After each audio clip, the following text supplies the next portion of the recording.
2, 1. Yes, Trevor, we're here. We're back. Yay. 2 years, almost to the day, and Almost, we didn't even plan it that way. No, it was weird. I pulled it up, and I'm like, oh, hey, I was here in 2014. Wasn't it October? Shit, October 23rd. And in 2 years, something's happened to your beard where it's a bright yellow that doesn't exist in nature. Or it exists in flowers.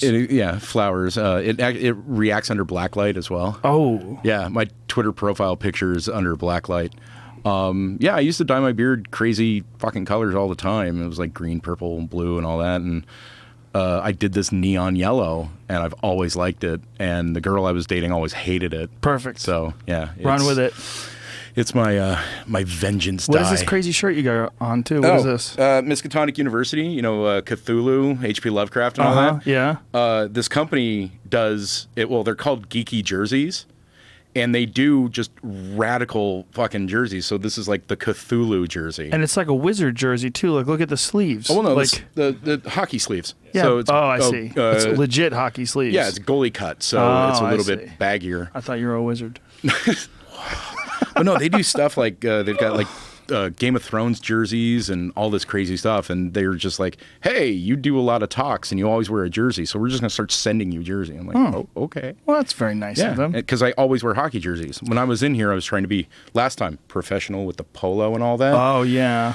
Yeah, not anymore. Was that because you were promoting something? You had to be... Yeah, I had to be a little bit more clean cut. It was like Nat Geo. Did they give you like a mandate, or they give you like standards of dress and stuff? Not really, but since it was like a pretty professional documentary we were doing, right? It was suggested very lightly by my publicist, and she's just like, well, business casual, maybe. Business casual. And I'm like, but I wear hockey jerseys and shorts. She's like, yeah, no. Why not? I don't know. That's why I'm doing it now, man. But isn't it funny? It's like you're a legitimate paleontologist. You actually do real research. Like, why do you have to dress like everybody knows your credentials? Like, well, the thing about that, the crazy thing is, I mean, and there's the whole paleo thing too. It's weird. When you ask somebody, hey, do you know what a paleontologist is? A lot of people say yes. A lot of people go, hey, like Ross on Friends. What's Ross on? Oh, Ross. Ross yeah. from I forgot the guy's name. He was a paleontologist? Yeah. Bullshit he was. I know, right? Fucking dude had all that free time.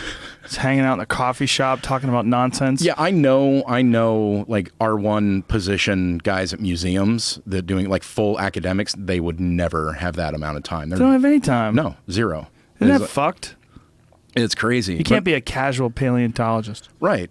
And I asked them, what does a paleontologist look like? When I used to work at the tar pits, I would ask like kids on tours and stuff like that. And they're like, oh, he's got like a hat and a whip. I'm like, they're describing Indiana Jones. Yeah. That's what you wear, right? Yeah, sure. And I'm like, okay, well, I have a neon orange beard and I'm wearing a lab coat and I'm covered in tattoos. Do you think I'm a paleontologist? And they're like, no, you're like a biker. And it's like, nope, here's the stuff. Welcome to my lab. This is my deal going on. You can get away with that in 2016, but if you were living in the 1970s, good luck. Oh, I would be burned at the metaphorical stake. It wouldn't have worked. No, it's like because I had long hair and dyed weird colors. You know what's funny, dude? You, like I said, you're a legit paleontologist, but I saw you the other day arguing with flat Earth people on Twitter. I'm also a science generalist, like... Holy shit, dude. You were going to war. It was hilarious. I checked back an hour later. You're still going at it. Fuck yeah, dude. Yeah, because you threw it out there. Yeah. And I'm like, okay, I see where this is going. Well, someone was calling me a flat earth sellout. The guy was calling me a sellout because I make fun of flat earth. And he's like, I know where your checks are being cashed. Like, what?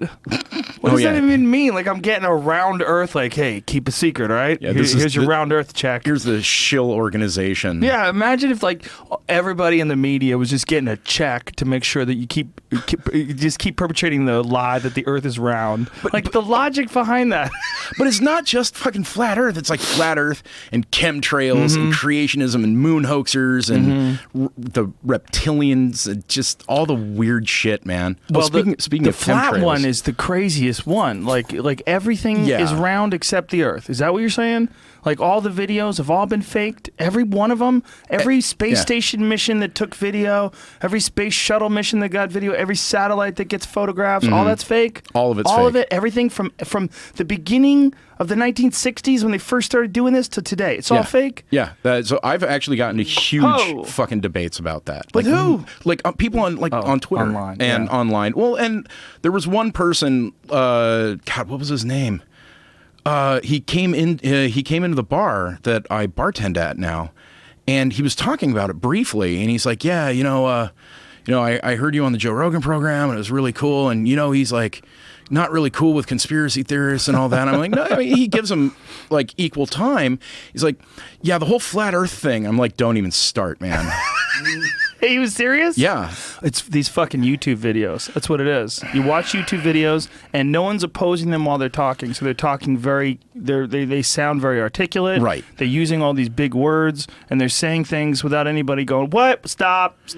That's not true. And that's the problem. And I both blame them and science at the same time. How do you blame science? Well, a long time ago when we had guys like Richard Hoagland doing the Face on Mars and crazy shit like that, or like early creationists or flood geology or flat Earth things way in the back, in the backwards time, like science would always like shove it off into a corner and go, hey, see the cranks over there? Let's ignore them. Mm-hmm. If we ignore them, they'll go away. And then we got things like CompuServe and AOL and forums and BBSs, and then they got a little louder. Then they got access to self-publishing. They got a little louder. Now with social media, YouTube, and all that, the same 5% of humanity can get really fucking loud. We didn't shut them down early enough, and now they're loud enough that we have a problem. Well, Hoagland is out of his fucking mind. Yeah. I watched a whole lecture where he was talking about all of the artificial structures on the moon. And this guy just like arbitrarily measures the distance between this rock and the point of this pyramid. It's not a pyramid, but he would call it a pyramid, right? The distance between this rock is exactly the same distance as the pyramid in Giza, the connection to the left foot of the Sphinx. And like, why? Why are you making that connection? Like you could do that anywhere. You could do a map of a city and just start the distance between your house and my house is exactly the same as my house to that rock. Oh yeah. That rock holds special significance. Yeah, it's like, oh, your house is on a ley line and mine's off that. It's like, no, just stop. It was madness. I watched it was more than an hour long, and I was watching all these ridiculous connections that this guy was making and trying to say that all these structures, that the odds of them being, some sort of a natural, and I'm looking at him like, that looks like a fucking rock to me. Yeah. And he was saying there's without a doubt that is an artificially created structure, absolutely made by intelligent life. That was the thing with the whole Face on Mars when the Mars Reconnaissance Orbiter started doing the flyovers, and then he was getting louder. Why aren't you going to photograph the Sidonian plains? Blah, blah, blah. And they're fine. You know what? Fuck it. We're redirecting the satellite. We're going to do 8 passes, high-res photos, the whole deal, and like, oh, look, it's a mountain. Well, it's a cool looking mountain. It's a rad looking mountain. It's weird. It's got a weird shape on the bottom. What's interesting to me, far more interesting than the face, because the face was cool in the first picture because of the shadows, and it kind of almost looked like a face. And it was also a low res picture from Viking. And then when they got high res pictures, you go, oh, well, it's just a trick of the shadows and everything. What's kind of interesting is what does happen sometimes in nature. You get these bizarre shapes. Oh, absolutely. Where it almost looks like someone built it. Like it's kind of on both sides. There's parallel lines. The way it's shaped, it's almost like a created piece. Yeah, but look at the hexagonal cleavage at Devil's Postpile or the Giant's Causeway up in Scotland and stuff like that. That looks like it's set in, but that's just because it's hexagonal cleavage. Or that one spot on in Jupiter. You know that one spot on the top of Jupiter. That Saturn like top is Saturn? Isn't that, Saturn? the hexagonal. Yes. Because of shear winds. Yeah, isn't that amazing? I talked to a friend that works at JPL, and I'm like, what is going on here? It's like, oh, there's different densities of air and shear winds, and it creates this cool hexagonal. I'm like, that's amazing. Fucking rad. Yeah, I mean, people, it's a base. It's an intelligent base. The same guy who puts out these videos about the flat Earth now has a video that you will love, and it's dinosaurs are not real. which is right up your alley. Oh, great. See, I didn't know that you were you were not just a flat Earth shill, but you were also a dinosaur shill. Oh yeah, I'm a dinosaur shill, a round, I'm Round Earth shill. a globe Earth shill. I work for chemtrail corporations. Corporations. Yeah, all these. What is if you could just tell us, what is the purpose of the chemtrails? What are they trying to do? It depends on who's talking, because they've got like 19 different fucking stories. It's like one, it's like mind control. The second one is population control. The third one is solar radiation management to either make global warming or to stop global warming. And they fight with each other. All it is bullshit. 100% fucking bullshit. You can download it was the same link that you retweeted out with the when we did the chemtrail back and forth on Twitter. You can get a humidity chart of every day to your location, gives you the range of humidity into the stratosphere, and you know when a plane will have a contrail, will have a persistent contrail, and won't have anything. It's home fucking citizen science that can be done. Yeah, I mean, NASA has a website where they predict contrails. Yeah. And they're super accurate. Yeah, absolutely. And I've ripped people apart with this. And then all of a sudden it's like, well, you got it from NASA. You're a NASA shill. Well, you're arguing with 15-year-olds probably. There's a lot of it. No, little some kids. of them are. Oh, speaking of chemtrails, I got this for you. What is it? Team Chemtrail, baby. Oh, nice. Team Chemtrail. Spray and pray. Spray and pray. On and off. There's an on and off button. I'm going to put this on my car. People are going to key it. They're going to be mad. Fucking chill. It's a weird world we live in, Trevor. Yeah. It's a weird world. This access to self-publishing, whether it's YouTube or blogs or podcasts. You don't need anybody to tell you, like, hey, man, that we just ran a check on your information. Your data's all wrong. You could just do it. The dinosaur one, this guy made this fucking video about dinosaurs not being real. I'm like, this is goddamned hilarious. Is that I think I just... And so my whole involvement with this on Twitter is I'll take that Darwin's fault. I started following... Take that Darwin, the Twitter handle? Yeah. It's a great Twitter handle. Yeah, Take that Darwin. He has spawned an entire fucking, like, nest of people. There's Take That Earth, Theory Fail, that whenever somebody says, oh, evolution's just a theory, he jumps in. Yeah. Take That Salk for vaccines. Take That Foreskin for for circumcision. There's like Take That Science. He's the general one. Take That Etymology. She just does words that people fuck up. There's like this whole group. He spawned this just SciComm, science communication. Hey, look at the specimen idiots. There's like 30 of them. And there's also a Take That Dinosaurs that does all the dinosaur retweeting. There really are. It's a growing movement where people don't think dinosaurs were real. Well, so it was like last year or the year before. I think it was maybe right after I did the show last time. There was this bogus group that started a Facebook thing called Christians Against Dinosaurs.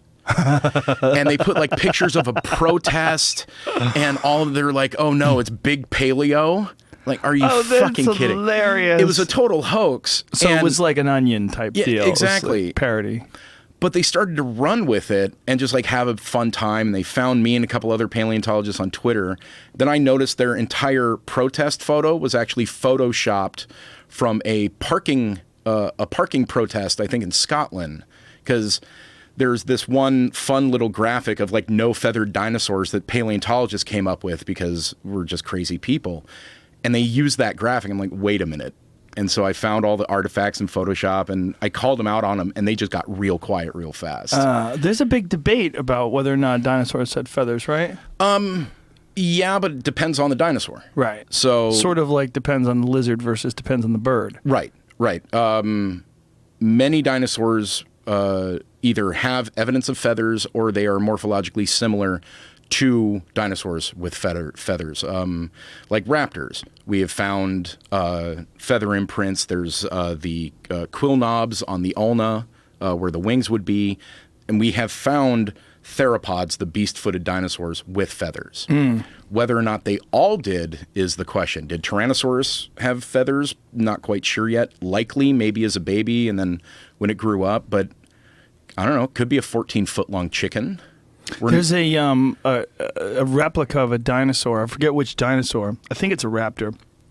And it's at the University or the Museum of Bozeman. Bozeman, Montana. Yeah. And they have this feathered dinosaur up on display. It's really kind of interesting because one half of it, they have it kind of split down the middle. One half of it is covered in feathers, and the other half of it, you just see the actual bones itself. Oh, that's cool. Like that old invisible human that we had to put together in the 80s. Yeah. Yeah, exactly like that. Yeah, see if you can find that, Jamie, because it's pretty cool. But, they go with all these wild, crazy colors of feathers. It's like, it's almost too bad we can't figure out what they really looked like because we're just kind of piecing together their skin texture and just guessing on the colors. Every once in a while, we'll find something awesome. Like there was the mummified hadrosaur Leonardo that actually had skin and organs that, like soft tissue that mineralized and all this cool stuff. Or feather imprints from Archaeopteryx. Yeah. Or like interesting looking like beaked dinosaurs like Aqualops and stuff. Really cool shit. But the problem is fossils are rare. Doing any sort of soft tissue preservation is rare, extremely rare, and all the lighter material just kind of desiccates and falls away. So when we find something like that, it's holy crap. Yeah. And we just shut everything down and focus on it real quick. That's the most fascinating thing about the fossil record to me is that how difficult it is to actually make a fossil. Yeah. Most things just rot. Right. It has to be certain conditions. But most people think, it has to be buried in water and then like turned, in sand covering it and all that. Well, that's one way, and that's a very common way. Like a lot of the stuff in Montana, that used to be swampland with the Western Interior Seaway. So dinosaurs like T-Rex and Triceratops, they would get covered in mud and sediment and all that, and the bones would mineralize. The calcium on the outside of the bone would get replaced with minerals in the water and the sand. And then they would get buried in sandstone. It's all cool. But then you've got things that can fall into peat bogs, natural trap caves, tar pits like here in LA, and all sorts of other things that create fossils, which are really cool. So it's not just mineralization through water. That is hard to do. It can happen quickly, depending on the limestone, the amount of limestone in the dripping. Like there was somebody that like left a boot in a heavily limestone water cave and it calcified like in a matter of weeks. But that's not really mineralization. That's more like encasement. But yeah, fossils are rare. To do a fossil is rare. Yeah, the concept I think also eludes people. Most people, when they see a fossil bone, they think that that's the bone itself just really old. Mm-hmm. And what it is the minerals have replaced the bone in the actual shape of the bone. Exactly. I tried to explain that to a friend of mine who had a megalodon tooth. He's saying this is a megalodon tooth. And I said, well, it's a fossil of a megalodon tooth. I go, it's not really the tooth anymore. None of the tooth remains. It's just the shape of the tooth. Mm-hmm. He's like, no, I bought it. It's a megalodon tooth. I'm like, but you notice how it's black? They don't have black teeth. Yeah. See, that's one side of it. And then the other side of it, you can see it like that. It's got like a punk rock hairdo and shit and crazy face. It's pretty dope. I've seen that. I've actually used the opposite photo in a talk because it looks like they're humping. Yeah, it does, from one angle, and I have it. Yep, there it is. I've used that. Yeah. I have a talk called "That's Not a Fucking Dinosaur," and I open up with images of dinosaurs fucking, just because you have to do that. Just to be fun. Just to be fun. Yeah, that is a cool one with all the long hair and. Yeah, it kind of looks like the 70s dinosaur. It's like used to be a roadie for like Van Halen in the 80s and that kind of thing. It's the Skid Row dinosaur. Well, it's a crazy looking shape and when you see all those colors. But again, it's just an artistic interpretation. Right. We don't know. And that's the thing. We get a lot of flack for that. And it's like, how do you know it looked like that? We don't. We know how the bones go together. We know where the muscle points are. So we can figure out the girth of the muscle, the connection points, and then you can kind of build out a leg. And then we go to town. It's like, hey, maybe they were pink. T-Rexes could be pink. They could fucking beard color. We don't know. No idea. Yeah, a couple like feathers and skin impressions and stuff like that we found. They may have counter shading like modern day reptiles and mammals and all of that. They're darker on top, lighter on the bottom. Sharks are a great example of that because that's hard to see. It breaks up the silhouette.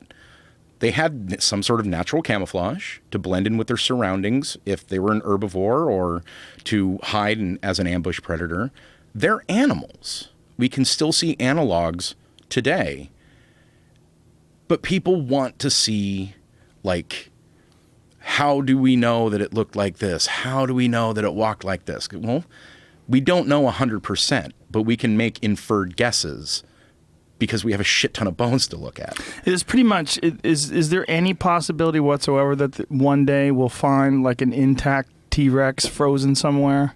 Probably not. Probably not, right? No. It's too bad. Because, I mean, it's a little different hitting a mammoth that was 30,000 years old, like I did in Siberia, and a 65.5 million year old, 20-foot long, like walking death machine. Little different. And there wasn't a whole lot of ice and not a whole lot of like polar activity during the Cretaceous period. That's why there were a whole bunch of like water masses like cutting the United States in half, and most of California was the Arizona Bay, that kind of thing. So finding an intact T-Rex, like frozen, like holy shit, look skin, likely, well, probably highly improbable. However, there's a possibility we could find something like a mummified one, like maybe the skin had enough iron content in it and the soil to preserve the soft tissue of the skin and mineralize the skin instead of it desiccating. Maybe there was that 1 in a billion chance that it fell in the right spot and got covered super quick before desiccating into bone, and everything mineralized. Now, when they go on an expedition, say if you're going to Montana and you're looking at the Great Western Inland Sea and those areas, and you're trying to find some sort of a fossil, like how do you pick where you start digging? So we do prospecting. So we know worldwide there's this tiny layer of iridium. It's the Alvarez layer, where the iridium was deposited on the planet when the Chicxulub impactor, that 7-mile asteroid, hit the Yucatan Peninsula, blew everything up, killed everything, that, in conjunction with volcanism and all that. But first we look at that because we know that's 65.6 million years ago. So we go below that. We look in places we've already found stuff. We go to quarries and previous dig sites and previous locations that we found fossils, and we set up camp and we just start spreading out. And you walk and look down, sometimes for days, and you don't find anything. Then all of a sudden you find this tiny little scrap of something. Pick it up, you lick it. If it sticks to your tongue, it's likely a fossil, and then you start looking for more of it. You lick it? Yeah. All the sophisticated equipment. And we lick it. Radio spectron telescopes and fucking things that go through the earth, and we lick it. You lick it. Yeah, because the best way to find fossils is from shit eroding from the surface. It's the best way. Wow. And we find a bone, and we're like, okay, sticks to the tongue. It's a fossil. Then let's look upslope, and we find a bone scatter, and then we kind of sweep away some dirt, and like, oh, holy shit, there's a broken bone. And then we work our way out. Sometimes it's just what's left of a single element of an animal that has eroded and fallen down the cliff. And other times you could be on the top of Horse Mountain sweeping something away, and you run into a brand new frilled dinosaur. That you never heard of before. Never, yeah. It's like never seen. Utah Ceratops gettyi, named after a friend of mine, Mike Getty. He's the one that discovered it. Wow. Yeah. Now, how many people are out there doing this? A lot. During the dig season, which is generally late spring to very, very early fall, you've got, let's see, the Royal Ontario Museum had a dig out in Alberta with the Cleveland Museum. My friend Lee Hall did that. You've got natural history museums going out to Montana or Utah, Natural Trap Cave. There's stuff going on in Mexico. So there's like a big community that goes out and finds stuff. I've gone on expeditions here and there. the crazy thing is we tend to always go back to the same places. Very rarely it's, I'm going to just wander Colorado and find a dinosaur. I think we need to start doing that, though. I think we need to start branching out. We need to get more people interested in paleo. We have to recover the paleo job market because it kind of sucks right now. Paleo's been taken over by food. Oh, don't even get me started on that. Please, if anyone's on the paleo diet, please stop calling it the paleo diet because it's not. It would be the anthro diet or call it the caveman diet. Regardless, no. Well, people in the Paleolithic people, they ate grains. They ate grains. They ate they cut out processed shit, sure. But it's the wrong name for it. Yeah, it's absolutely the wrong name for it. And sorry, tangent. I fucking hate that. No worries, but when you say paleo, that's what people immediately think. Like, I eat paleo. I do CrossFit. So anytime I mention paleo on Twitter, immediately like 5 paleo diet bots like favorite retweet. I'm like, fuck. Paleo diet bots? There's paleo diet bots? Yeah, that they look for the word paleo and automatically like it and retweet it. What the fuck's the benefit in that? So everybody that follows those can see everybody talking about paleo, man. So the entire paleontology science communication field on Twitter, whenever we do paleo, it blows apart. That's why a lot of them are using the English spelling now with an extra A. How's that? Where's the A go? After the L. Really? Yeah. So it's PALAEO. Oh. That's like tires, TYRES. Yeah. You know they use that? Or aluminium. Yeah, aluminium's a weird. Colure with a U. Colure. Theatre. Yeah, theatre. But theatre is what people use. They use that for fancy places. When I perform in theaters, I always have to check to see if it's ER or RE. Theatre. Theatre. That's weird, though, you guys gave in to the paleo people. I think that paleo shit's dying. I think you could just ride it out. So. Well, no, I think it's been replaced with like gluten-free. Well, Mark Sisson has a better name for it. He calls it the primal blueprint. He calls it a primal diet. Okay, I could see that. Yeah, the Paleolithic connection to no grains is just it doesn't jive. Right, because when humans started staying still, it was because of agriculture, because they found things like wheat and barley and rye and simple grasses and all that they eat and went, hey, if we take this with us, we can plant it. Yeah, or if we stay put, it seems to be growing here. Exactly. Yeah. And it's like, oh, well, if we mixed the water over there and the dirt over here with these plants, look, the plants spread out.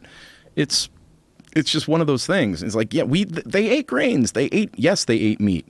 It's like, okay, I'm a big dude. I drink a lot of beer. But, I have a fairly moderate diet. I don't overdo it. I'm not like snacking on McDonald's and Carl's Jr. and eating ice cream all the time or anything like that. You do it in moderation. And that's what they did. They had a different lifestyle. Maybe they could call it the Paleolithic lifestyle diet or the primal lifestyle, because think of the lifestyle. Good luck trying to replicate that. It's like, fine, go out to the Sonora Desert and do your deal out there, because if you're really going to do this diet, don't use a car, don't use a computer, it's like... Oh, it has to be your whole life? Yeah, that's what I'm thinking. It's Why? Like, just fuck it. Why not? Just do the diet? No, just do it. Go for it. That seems like a lot of work. Well, hey, that one guy did it, the Year of Living Biblically. I didn't see that. There was a book that came out. God, what was that guy's name? I don't remember. My ex-girlfriend had the book on her shelf, and I always wanted to read it, and I never got to. A guy lived according to biblical laws, like did not wear clothes. Old Testament? Yeah. So no two cloths? Yeah, no two cloths, like couldn't eat locusts and, poor guy. I know, because Oaxacan food is great, man. Oaxacan food? Yeah, Oaxacan food. They do crickets and grasshoppers. What's Oaxacan? It's region down in Mexico. Mole. Mole is Oaxacan. Okay. Well, I've had crickets down in Mexico. Yeah. Like we stayed at this hotel and they gave us a bowl of fried crickets. Yeah. Like it was in the hotel when you got there, like a nice little snack and some fruit. Yeah, they're kind of nutty. Yeah, it doesn't taste bad at all. No. I served them for a potluck at the Page Museum when I used to work there. I did Were they a hit? Yeah, people were weirded out, but they ate them. I did lime chili crickets and a reindeer chili. Ooh, for a Christmas potluck. that sounds good. Oh, it was great. By the way, nice elk cooking. Thank you. I need to come over and I got some elk for you. You want some? Fuck yeah. I got some in the freezer back there. I'll give you some before you I'm leave. totally down for elk. All right. Because the idea of that is just, I love venison. I love elk. I do like game cooking as well. I don't go hunt it. Cool. It's but delicious. Yeah. It's the really best cool. stuff for you too. Now, there's this whole paleo thing, like the paleo movement. Like, put that aside. Like paleontology, like the word paleontology, it's kind of misunderstood by a lot of people. Yeah. And I think that the study of the past, of trying to piece together all these bones and slowly but surely put together a puzzle of what life was like before people came around. It's really important, isn't it? I mean, Yes. isn't it kind of an overlooked and underappreciated aspect of science? Yeah, absolutely. Paleontology, the study of ancient life. That's our deal. We want to see how we got here, like pre-humans. We want to see what life was like going all the way back to the dawn of time, the beginning of the earth, because it gives us an idea of how things change on this planet and how things evolve on it. The keys to the past are needed in order to open the doors of the future, I used to say. If we know how animals acted, the predator-prey relationships, different ways that these animals were evolving and living on the planet, and how the planet changed because of that, because paleontology also deals with paleoclimate, paleobotany, so like old plants, old climates, geology, all of that. We're looking into the past of this earth. When we're digging in the Ordovician period or the Cambrian, we're looking back, we're opening a time capsule 500 million, like 500 million years. That's rad. It's pretty fucking crazy. Yeah, it's like, it's hard to, like, if you don't do it, if you're not into like astrophysics, paleontology, geology and stuff like that, it's hard to get a grasp on what time scale we're talking about. We as humans are an eye blink in the geological record of the planet. 4.5 billion years old. If you were to stretch that all out, the entire history of the Earth on an 88-foot measurement, we would be the thickness of a piece of paper at the very end. All of human history, 200,000 years of evolution, from walking upright and planting shit and domesticating animals, all the way to ISS, in orbit. All of that piece of paper at the end of an 88-foot long ribbon. It's crazy to think about how much went on before us. That's what's so cool about paleontology. It seems like the scale is, for our dumb little brains, it's really difficult to reference it. It's really difficult to like put it into perspective. To think of something 65 million years ago, you're like, oh, well, that was a long time ago. Well, it was so long ago that people used to be moles. Yeah, yeah. And like, here's some weird mole thing, right? Here's another one. We are actually closer to Tyrannosaurus Rex in time than Tyrannosaurus Rex is to Stegosaurus. Jesus Christ. Yeah, that'll mess with your head. Somebody told me that we are closer in time, that Cleopatra is closer in time to the iPhone than she is to the building of the pyramids. Mm-hmm. Fuck. Yeah. Fuck. And this'll weird you out too. While the pyramids were being built, woolly mammoths still existed on Wrangel Island. Whoa. Yeah. Oh, that's right. There was one place where they were still alive. Around 4000 BC. Yeah. What killed them on that one island? Either overhunting or dramatic climate change, because the glaciers were receding and they could have outcompeted themselves. And if they didn't have a stable enough population for genetics, you'll breed yourselves out of existence. Is there a possibility there's any species that we thought were extinct that are still kicking around, like in the Congo or something like that? Like paleo species like that? Well, I mean, anything like along those lines. Something from, 10,000 plus years ago that we thought was extinct. Yeah, the rattlesnakes here in the San Fernando Valley. Same rattlesnakes. What's the species name? They were hanging around the tar pits with saber-toothed cats and all that. Animals alive today were hanging out back then. Right. One of the most common animals we found at the pits were bobcats and mountain lions. No shit. Coyotes, rattlesnakes, horned lizards, birds that are still kicking around today. there are species that survived the Ice Age because as the glaciers receded and as the climate changed and as the predator-prey relationships changed, it's harder for a saber-toothed cat to go after a horse or a rabbit or anything like that. The smaller animals that were able to outcompete them lived on. It's natural selection in a heartbeat. You evolved, the animals adapt to the surroundings. That leads to evolutionary patterns, which leads to a species either dying if they're fit too much of a niche, or continuing if they're more broad or more focused on the environment that they're adapting to. Look at the panda. If we didn't intervene, pandas would be gone.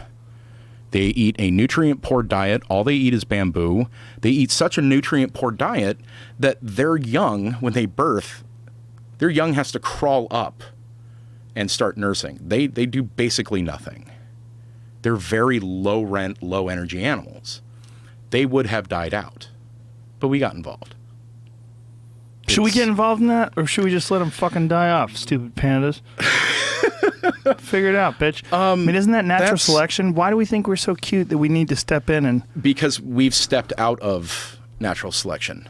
We can now... We have. Yeah, humans have. Yeah. Once we started agriculture, we removed ourselves. Right. Once we started building buildings, we removed ourselves. Hence the flat earth people.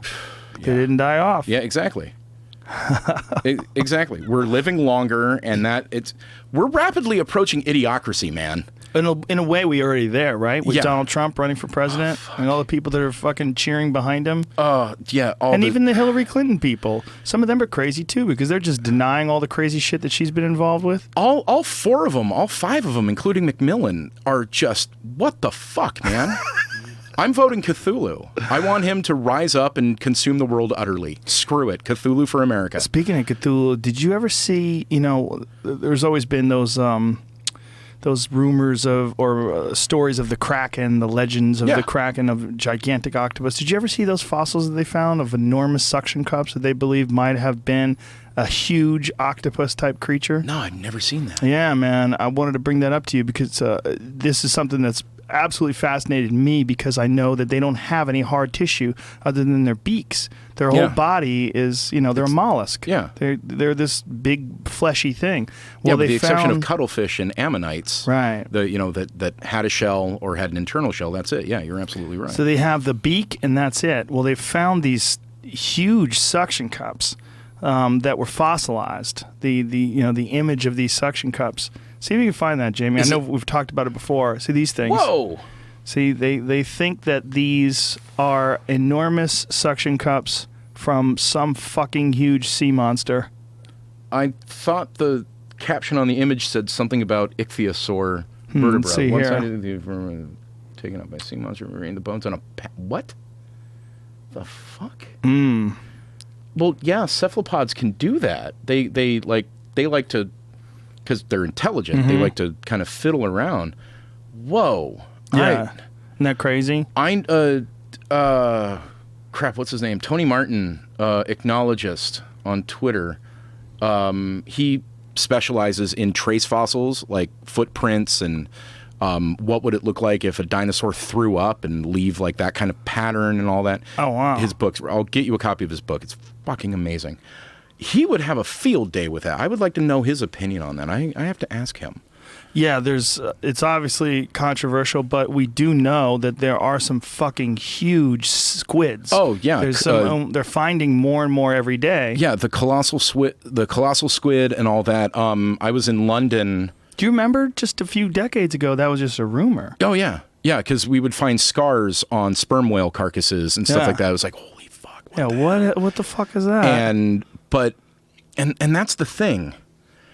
Human nature, all of us, especially, you play the telephone game, like you tell a story and then somebody else tells that same, I heard it, blah, blah, blah. And then all of a sudden, that was the bass you picked up and then that was the swordfish you got on the same trip.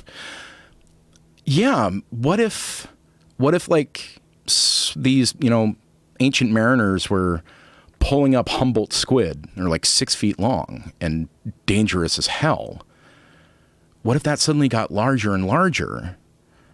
but maybe they also dredged up a colossal squid or a giant squid and things like that as well. And that birthed the Kraken idea. Well, because humans like to see patterns in things. It's just what we do. Mammoth and elephant remains that were found near Greece, they thought were the Cyclops. Oh, right, because of the head. Yeah. So the ears that would be on the sides or the eye sockets on the sides, they thought were the ears, and the nasal opening for the trunk, they thought was the central eye, because they have big, stubby hands, huge, recognizable things like femurs and ulnas and radii and fibulas and all that. Holy crap, it must be this giant, this 14-foot giant with a single eye. The Cyclops was born. Oh, that's interesting. Yeah. So we have an ability to take things and just run with it. But it is rad that, yeah, way back when, like in 85, I was 10. And yeah, thinking of like giant squids, I always liked 10,000 Leagues Under the Sea. That was my favorite ride at Disneyland before they did the Finding Nemo thing. And that's just awesome because, yeah, what if there are sea monsters? And then you start learning about plesiosaurs and like pleurodon and mosasaurs and ichthyosaurs and all this. And you're like, fuck, there are actually sea monsters. And then today you've got sperm whales, blue whales, the largest animal on the planet, basically krakens with giant squids. That's just cool shit, man. It is. I mean, and they think there used to be giant octopus too. Yeah. The real theory is that at one point in time there was a 100-foot octopus, and that this 100-foot octopus probably jacked a couple of boats. Maybe. Why Absolutely, not? maybe. Why would they give a fuck? We've only discovered what 5% of the ocean. That's it. We know more about the surface of Mars than we do our own deep sea. That is so incredible. It's like we've mapped a lot of the undersea surface. James Cameron has gone down into Challenger Deep and all that cool stuff. What a freak that guy is, huh? Fuck yeah. What a freak. It's by himself. Yeah, but hey, he's got the money. If I had that kind of money, it's like if I did Titanic and Avatar and all that, yeah, I would make my own little bathysphere and go down to the absolute bottom of the earth. But how many fuking people do that? I mean, how many super billionaires? I think he's only the 5th person to ever do that. I think the first 2 people did it in Bathysphere 1, and I think 2 other people did it after that. If it goes bad, it goes so bad. Oh, very, very bad. Just the amount of pressure you must be dealing with at the bottom of the fucking ocean. How many miles deep is he? I don't know. It's something like 38,000 feet, I think. Something. I don't know what. So he's in the neighborhood of 6 miles? 35,000. 35,000 feet. Oh, that's so crazy. Oh, my God. The deepest part of the Mariana Trench. Mm-hmm. That is so insane. That's Why would he? What the fuck is he doing? So I just got back from Toronto. We're going to be at a cruising altitude of 36,000 feet. That's just shy. Yeah. So if I was over a plane when he was... So if you took a flight over the Pacific while he was in that water... He's 65,000 feet below you. Yeah. Look at him down there. What a freak. That's how far he's doing to get away from his wife. That's what he's doing. He's out there looking for monsters. Imagine if he did see something. There's a really fucking fascinating video of these guys. They are in some sort of a vessel, some sort of a submarine, and a whale comes up right next to it and checks it out real quick, and it's just... And they start freaking out, like, whoa. Because, a 2-person submersible to go that deep. The whole thing is those have to be small and very, very thick in order to prevent, implosion. It's like, hey, crush a beer can. That's what happens and everything squirts out. The amount of pressure at 35,000 feet below the water. Yeah. That must be insane. Yeah. It's 1 atmosphere per... Yeah, here it is. Check this out. So these guys, they're in this thing. They're tooling around. Having a good time. Holy shit. Is that a right whale? What is a bait? It's... I don't know, man. But the whale comes closer, too. The whale's right there with them. And then it actually, you can see it like in this. It gets like right up to them. Fuck, that's amazing. That looks like a humpback or like a right whale or something. It's got like the kind of barnacly... It's a baleen of some sort, but... What a Whoa. giant animal. Dude, I've seen them like whale watching, like off of San Pedro and Channel Islands and stuff.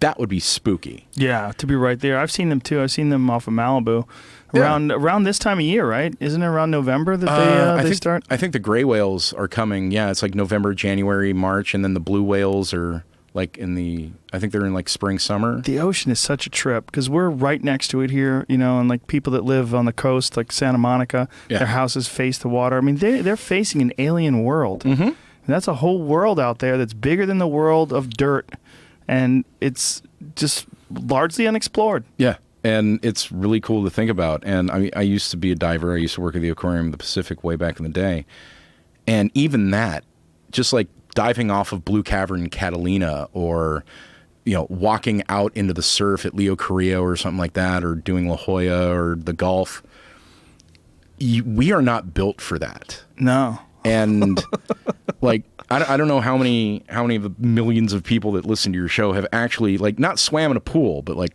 put on gear in order to survive in an alien environment. Because that's what it is. Yeah. Not just snorkeling. Like a scuba, like full-blown scuba gear can get pretty trippy when you're first learning how to do it. Because you are entirely reliable on this equipment or you will die. You might as well be in space. Yeah, I mean, exactly. I was just going to say that. It's the same thing. Yeah. It's an alien world. Yeah. And the same thing happens. You will suffocate or get crushed or anything like that if something goes wrong and you're at depth, or you'll pop, freeze, and explode. And like all the liquid will boil off your body and out of it in space. It's just horrible shit. It's just, and we want to go to Mars. They're out of their fucking mind. These people, I've been mocking them on stage. These people that want to go to Mars. It's like this, there's no reason for that. I mean, if Tony Stark, aka Elon Musk, can do it, he's gonna do it. You think he can do it? I think he can do it. He's okay. When we were kids, how fucking cool was it to see like rockets land vertically in shows and like Flash Gordon and stuff like that?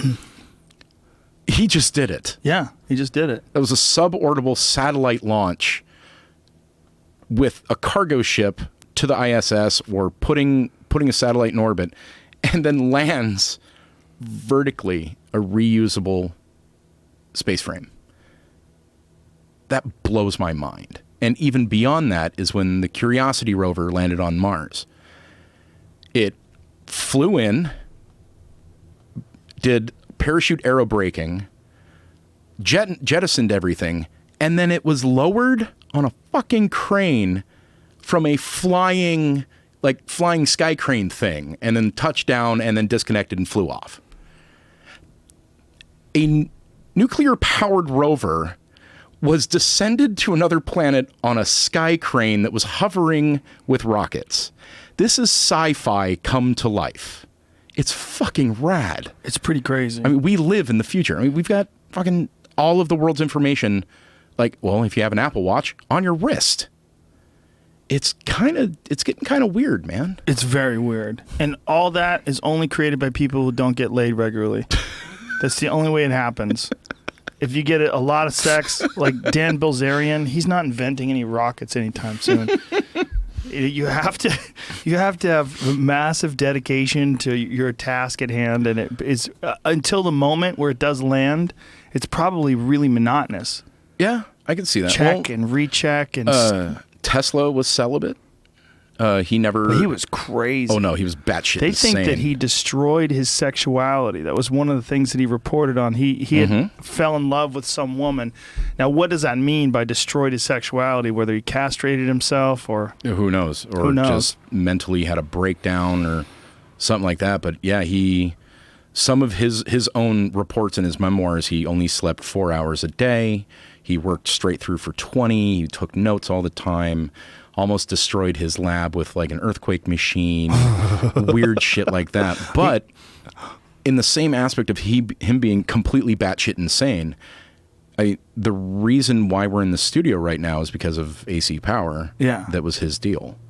Well, he had so many different just groundbreaking discoveries and innovations, and in his initial idea to broadcast electricity wireless through the air like radio signals that we could all tune into. Like Westinghouse was like, what? No, fuck like, you. Yeah. You want to build a tower how high in New York to do what? Well, he wanted to do it for free. Yeah. He wanted electricity to be free the same way radio's free. Yeah. Yeah, he was a trippy guy. Yeah, he would have. And funny enough, a lot of the flat Earth jackasses embrace him as like the whole thing, and he wanted free energy and all that. I'm like, yeah. By the way, all of his illustrations about like Wardenclyffe Tower and wireless energy and all that took place on a fucking globe. It did, allegedly. Allegedly. An alleged globe. I'm sorry. I would love to play you the dinosaurs are not real video. Do it. Just do it. God. See if you can find it, JB. We probably can't play it on YouTube or we'll get pulled, but we can play the audio, right? Play the audio. We'll put the video up on the screen and play the audio for you, and you could just fucking, your head could turn beet red, and smoke's gonna come out of your ears. Because the thing is about these videos, and this is the issue that I have with not just videos, but also with blogs. Like people, you're writing things, and you're not being checked as you're going along. Right. So it's just you broadcasting an idea. It's not a conversation, and because of that, you can give off the illusion of expertise without being checked. Here it goes. Dinosaurs never existed. And by the way, oh my God, Eric Dubé? This is the flat Earth guy. The guy that does 200 proofs the Earth is flat that everybody has debunked fucking 1,000. No, Holy shit. Shills. Shills are... Listen to this guy. Don't you dare mention Owen's name, you asshole.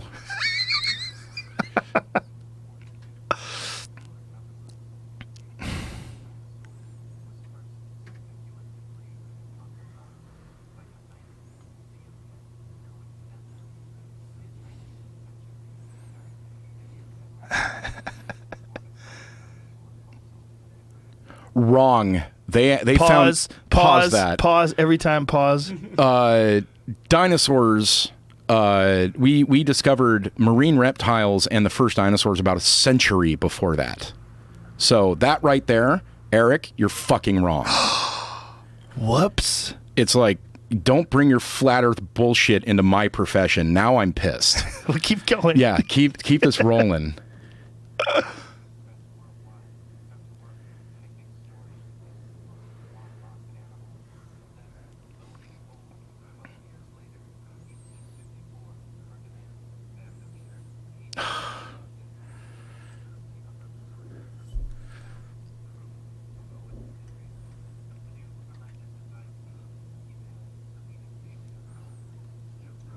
Mm-hmm.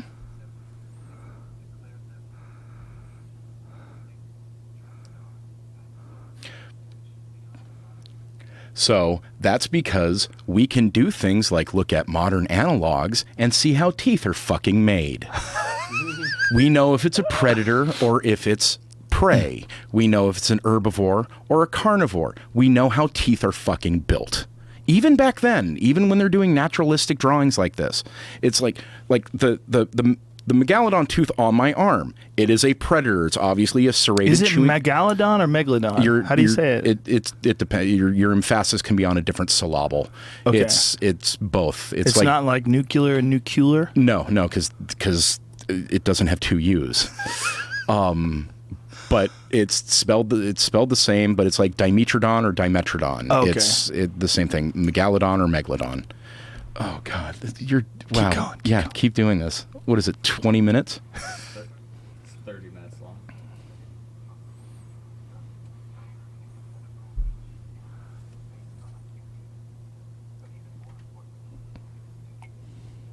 Fuck you.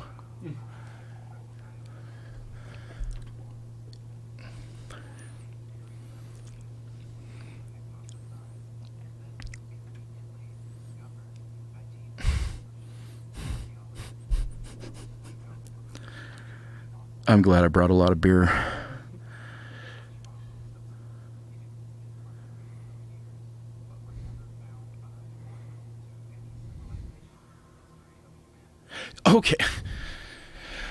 Okay, yeah. The reason why we didn't know about things beforehand, because we weren't doing shit like wholesale intellectual studies of science when people were building fucking pyramids and stuff like that. That's why we have different ages throughout anthropological records. We have the Bronze Age and Iron Age and all that because we have to do things like figure out the land around us. And when we start finding really old bones, like, hey, this looks like a really big chicken bone. What the fuck? Or this looks like a huge human with a single eye. What the fuck? We start looking at stuff like that. Saying just wholesale fucking bullshit like that. God damn. But that's what a YouTube video Exactly. is. A YouTube conspiracy theory video is. Oh, I It's know. one person getting to spill their nonsense and they're unchecked. Yeah, This is why I and- wanted to play this for you. And response videos can be blocked by the original person. They can curate all comments. They can only allow certain ones through. They can moderate everything. Same with a blog. Same with all of that. They control their own criticism. There's a guy right now that a lot of the paleo community is going after. His name's David Peters. He's a jackass who's like doing stupid things like all reptiles are mammals and all of these clades should be in this and just all this crap. He wholesale copied an article from a colleague of mine, posted it, which is a violation of copyright because he's attempting to supersede that work by importing his own ideas to it. He will refuse any critical comments to be posted on his WordPress site. That's really common, though. Yeah, It's really common with people. The war of ideas in the comment section, that's where it's being fought. Yeah, it's because it's an echo chamber. Yeah. It's like people don't look as, why do people think the world is flat, or why do people think dinosaurs don't exist? Their Google Boolean search is dinosaurs don't exist, or creationism is true, evolution is false, the earth is flat, chemtrails exist. They're creating their own echo chamber and preaching to their own fucking choir. Yeah, and then they have a message board, and they go on that message board, massive confirmation bias. Anybody that doesn't follow that line gets booted out. Let's play more of this, because it gets better.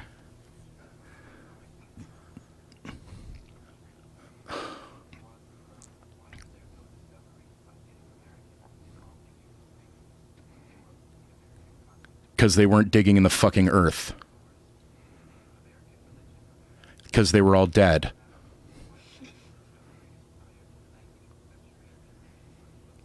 There could have been you didn't know what it was. That's the thing. It's like the same thing with mammoth cyclops. Yeah. We didn't know what the fuck it was. We didn't know it was a massive, a massive elephant species. We thought it was a giant person. Yeah. When the first animals were discovered in the La Brea tar pits before 1913, they thought it was livestock that got trapped in there and died. Then they realized, holy fuck, cows don't have 9-inch long incisors that are, perfectly evolved to slash open the throats of things. And then you started questioning. So the Native Americans and all the people, they were finding possibly scatters of bone and didn't know what it was. Did the northern first people start licking bones and rocks? No. We discovered that, the science as it figures out going, hey, this is porous material. If I lick porous material, it's going to stick to my tongue. Holy fuck, that's a fossil. This kind of just, the problem with you, Eric, is you are starting from an improper position. You are starting on a confirmation bias. You are stating from the beginning that dinosaurs don't exist, and you are using pareidolia and apophenia, the ability for humans to find patterns, in order to fit your bullshit, and then only cherry pick what belongs. That's what he does with fucking flat Earth. And the problem with this is, like I was saying earlier, because now the stupid minority has a voice. I don't know how many million people subscribe to his fucking channel. Every single flat Earth dipshit is going to go, 61,000 people. Okay. Look at that, 300,000 views. And here's the thing. Check out the comments. The comments, he curates thumbs up, the comments. thumbs down are almost identical. Look, 3486 to 3493. Are you kidding me? You son of a bitch. But I remember being forced to have the same dinosaur toys as everyone. Meh. Yeah, that's because it's called consumerism. Flat Earth, no dinosaur. What's the point in making these? Okay, see, good for you. Go in there. Extremely great research. Love this very much. Thank you. Max Haskins, don't breed. Don't ruin dinosaurs with facts. Fuck you. And They were my favorite animal. Here's another problem. His voice is annoying as fuck. Oh my God. Let's play more. Oh, thanks. I'm going to open another beer. Because we didn't dig.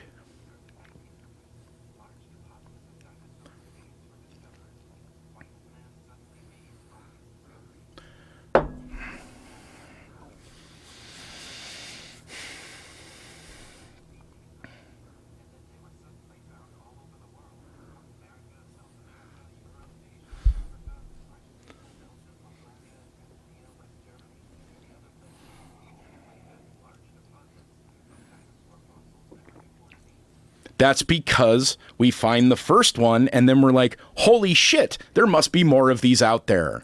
And then the Bone Wars started between Ogden and Marsh. You had the Mantell collection with the first iguanodon that was found.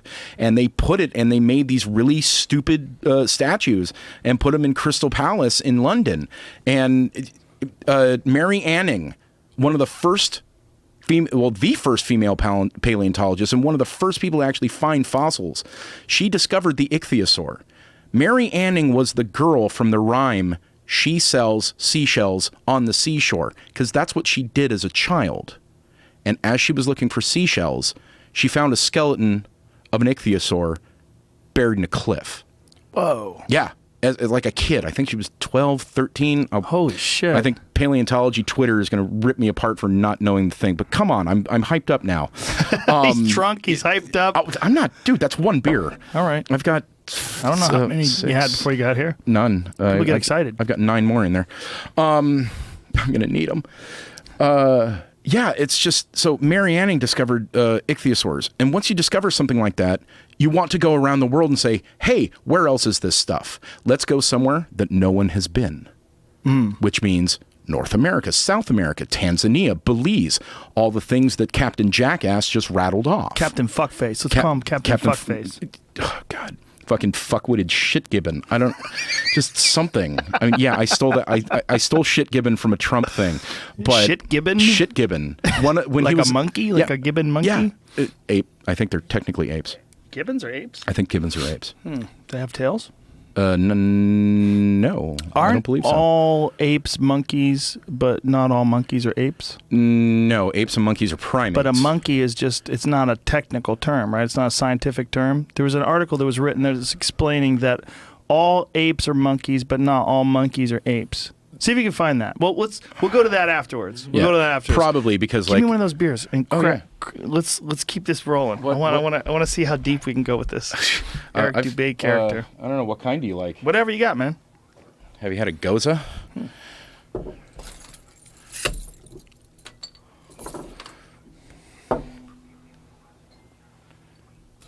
Yes, Wayne Grady.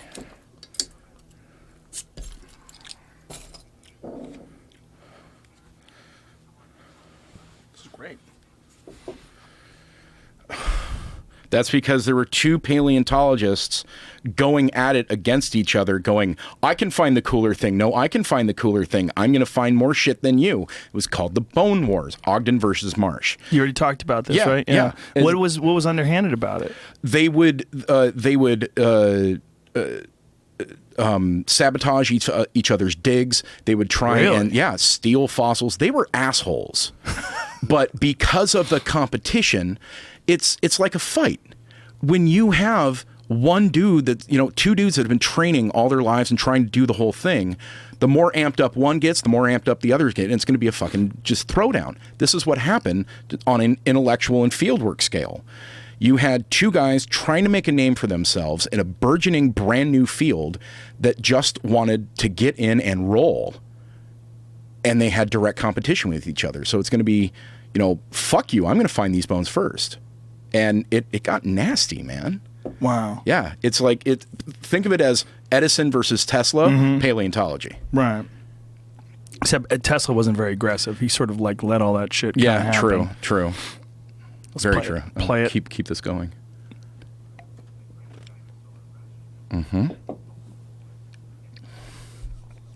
Oh, Cope, Marsh. Ogden. Yeah.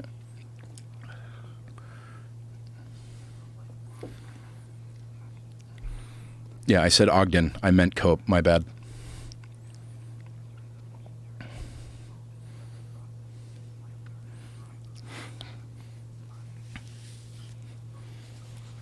Mm-hmm.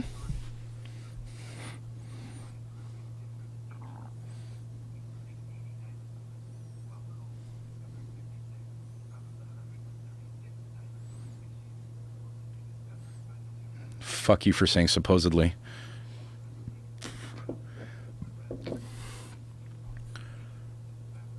Bullshit.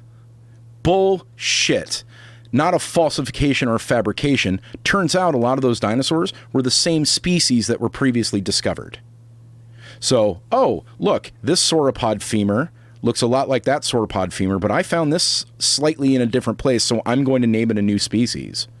Nope, turns out those are both Brontosaurus or Apatosaurus or Triceratops or Stegosaurus, anything like that. That is just an outright fucking lie that he just said. When things are discovered and it turns out that they're the same, it becomes taxonomically what's called a junior synonym. So, for example, Tyrannosaurus rex had another name for a really long time. It's totally regardless.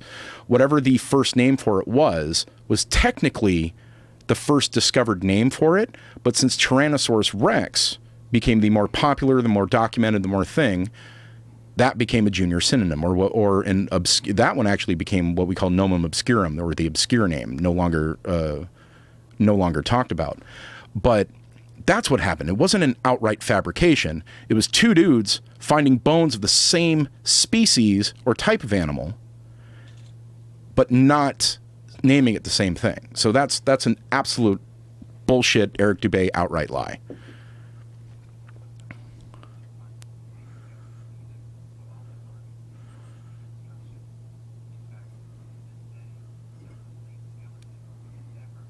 Bullshit. Sue in the Field Museum is, not 100% complete, 98% complete, including formerly unknown elements from any other tyrannosaur. I believe a commercial paleontology group just found like a 99% or almost a 100% complete dinosaur. We have found entireties or near entireties of animals. So he's right by a very small technicality of 1 or 2 percentage points. Exactly. But what he's implying is completely misleading. Yeah, he's implying that they're finding a shin bone and drawing a dinosaur around that shin bone. Exactly. But no, like we can find 70% of a Tyrannosaurus rex. We know what they look like. So yeah, we will use 3D printing or casting of all that. I'm happily admitting this because everyone knows, or at least everyone should know, many dinosaurs in museums are what we call conglomerates. It will be a Triceratops. The skull will be real, maybe the front half of the animal, some ribs, maybe some tail vertebrae, or the pelvis will be from one animal. We will have to use casts of other Triceratops that we have throughout paleontology in other museums. Many of the fossils you see on display are casts. Now, cast doesn't mean bullshit created on the spot. It means, very technically, this is a cast. It is a replica of an actual existing bone that was wrapped, made a mold of, and then filled with resin, painted to the correct color. It is the exact match of a bone that exists. It is not something we are just making up. That is bullshit. And I hate that when they come in and go, oh, well, look, that's like plastic. Yeah, it's plastic. It's all that. Well, yeah, you know why? Fossils are fucking fragile. It takes us weeks to get a single bone out. And then it is covered in glue. It is wrapped in tissue paper, sometimes tinfoil. A shit ton of plaster and reinforcement is wrapped around it. Then it has to be very carefully slid down a mountain on a car hood in one time, or airlifted out in another and put in the back of trucks, and then taken all the way to its museum and then cracked open and then prepared. Everything has to get leafed off it very carefully, and we're adding more glue as we're going, because if you sneeze wrong on some on some mineralized specimens, it goes away. It just goes boom. So you have to work very carefully in a booth with like an air abrader. So you're shooting extremely fine particles just to get the top millimeter of material off. This is hard, detailed work on things that are 65 plus million years old, that if we're not careful, they fall apart. We are not going to wrap something like that in fucking steel and put it up on a mount, especially somewhere, I don't know, like Los Angeles, where things like earthquakes happen. It's statements like that he makes are just fucking irritating. Keep it going.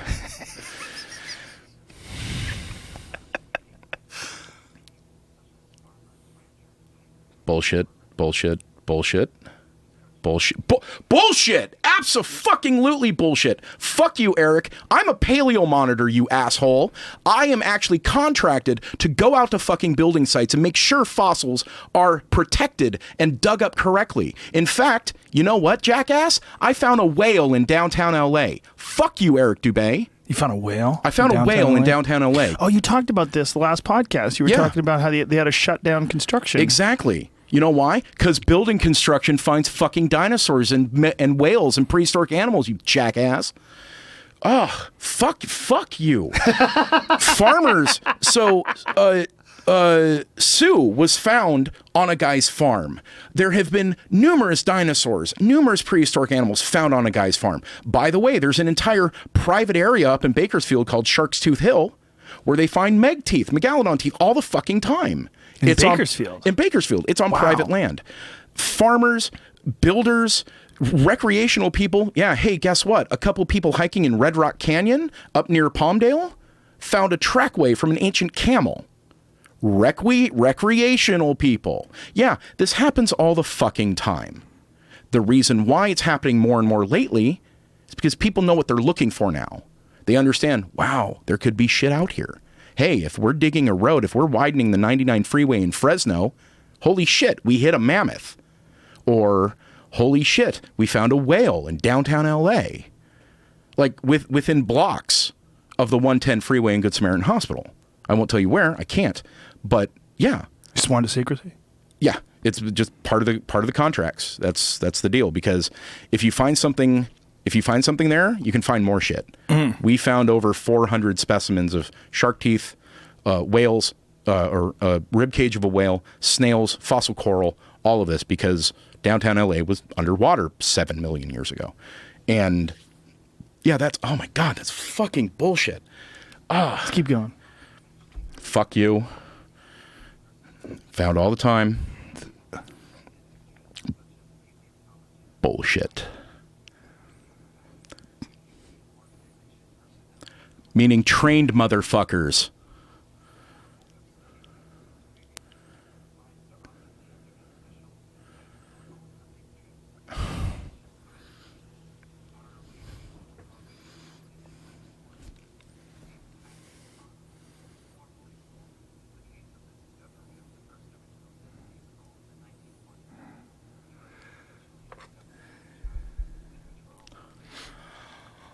Oh, okay. So it's perfectly fine to accidentally find ancient scrolls or silver denarii from the Roman period or a never before known pyramid in South America. Oh no, that's cool. You know why? Because humans fucking made those. But it's completely out of the norm for some 9-year-old kid, to be walking around Montana and find a mummified hadrosaur. Because I don't know why he made that distinction. That's a weird comparison. It's more plausible to find the Dead Sea Scrolls in Qumran than it is to find a megalodon tooth bullshit. in Bakersfield. Yeah, that doesn't make any sense. No, it doesn't make any sense. He's anthropomorphizing this, and he's using an absolutely invalid argument and a logical fallacy. He's trying to, it's absolute false equivocation. He's trying to go, oh, well, you can't find this stuff because it's super, super old, but you can find this stuff because it's younger and it's humans and, people live there, so we'd expect stuff there. Well, guess what, asshole? There's 65 million years of difference between humans deciding to write shit down and go, hey, there's a day and a night. That means something's ruling the day and the night, gods, religion, and industry, and all that. And dinosaurs eating shit. 65 million years. We were tree shrews and moles. We weren't building shit. We weren't writing stuff down. Such a false fucking argument. God, this guy's a jackass.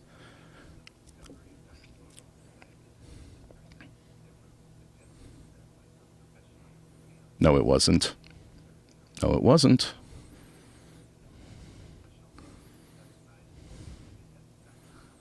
Because we found a bunch of shit there.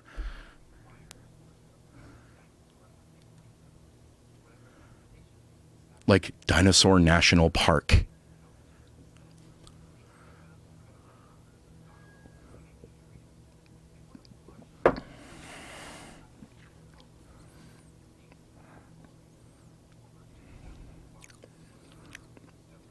Stop saying allegedly, you son of a bitch.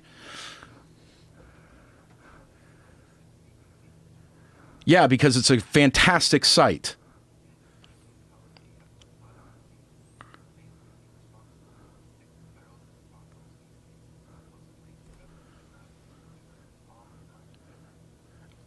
Oh, really? Really? Hey, guess what, Eric? I ran a lab that we had 3.5 million specimens from the Ice Age that goes back 90,000 years. So the La Brea Tar Pits, the largest Ice Age mammal collection on the fucking planet. And this stuff isn't mineralized. It's actually subsumed with asphalt, keeping the all of the calcium and everything intact. These are actual bones. When we find a saber-toothed cat tooth, it's the physical tooth of the animal. Ooh. Which is kind of freaky to think about. But saying that, it's like, yeah, we find a lot of shit in places. The River of Death in Alberta, when they're digging the pipeline.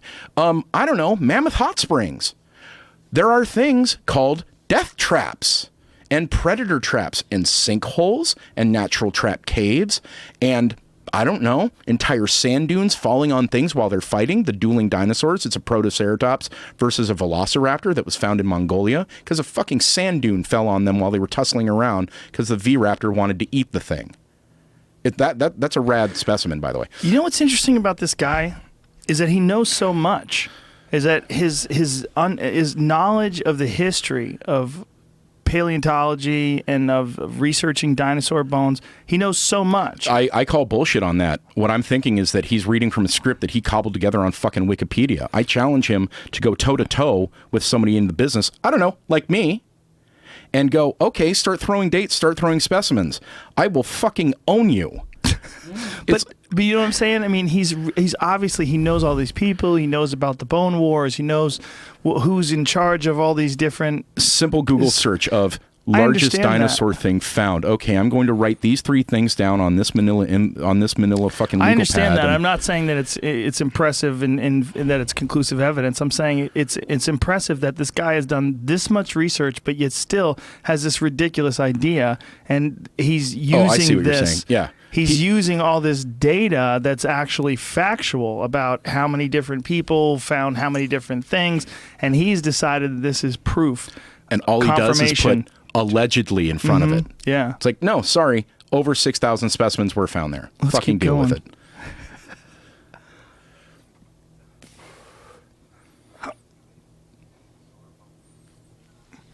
Mm-hmm.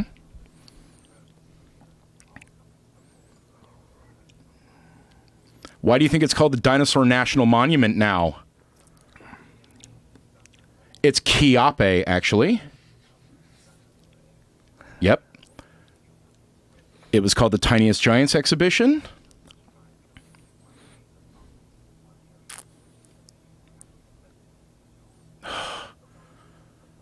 What the fuck? Wrong. If you find a fossil, Concentrated planting efforts. Yeah, What did they yeah. plant? What were the things that they planted? Oh, there's dinosaur bones that they planted? What What were the dinosaur bones made out of? like resins. So that is actually an argument with these jackasses. It's like, okay, so big paleo, the big paleontologist, people like me, Big paleo. big paleo. Like big pharma. yeah, like big pharma and big they and all We're that. big podcast, Jamie. There you go. We're big podcast. We're an industry. So they say, they, not in the black man, black helicopter they, but they as in the detractors, state that paleontologists like me will create a fossil, whether it's like a cast or we'll just make one up. And on these expeditions, we go out and we actually bury it and uncover it and make the news and all that. Well, if that was true, Eric, why is it that when we find something, say in, 2008, it's not usually written about until, say, 2012, and that's just a single note in the Journal of Vertebrate Paleontology, which I guarantee you've never read, or it's done as a poster at the Society of Vertebrate Paleontology, which I will absolutely guarantee you've never been to. And then the fossil's still in prep at that point. We haven't done all the research on it. It's still undiscovered fossil found. If we are going out and investing all of this money in order to make these fakes and bury them and pay all of these people to shut them up in huge excavations like that, we would kind of want to recoup that money as fast as possible and immediately dump it to the news and get paid for spokesmanships and all of that. But we don't. We suffer. Natural history museums are some of the lowest donated to institutions on the planet. Art museums are generally number one. There are people that get laid off all the time from museums. Museums close. If we were making all this money and making all this fame, why are there paleontologists out of a job? Why do I know a dozen monitors that don't have work right now? Why are there museums that have problem actually getting a budget to get an excavation going, that they have to use private donors, that they have to use their board of directors, that they have to go from a county museum to a foundation nonprofit?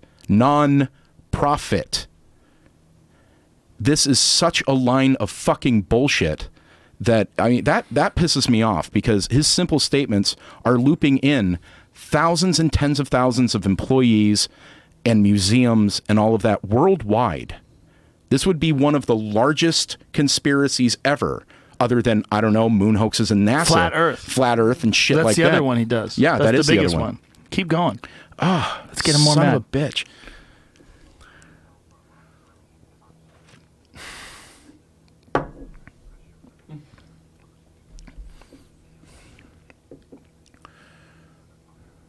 What, the nonprofit business?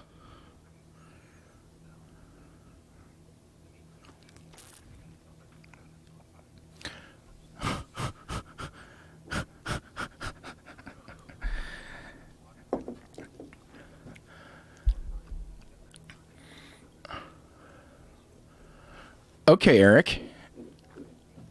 If that's true, then why do dinosaurs become passé?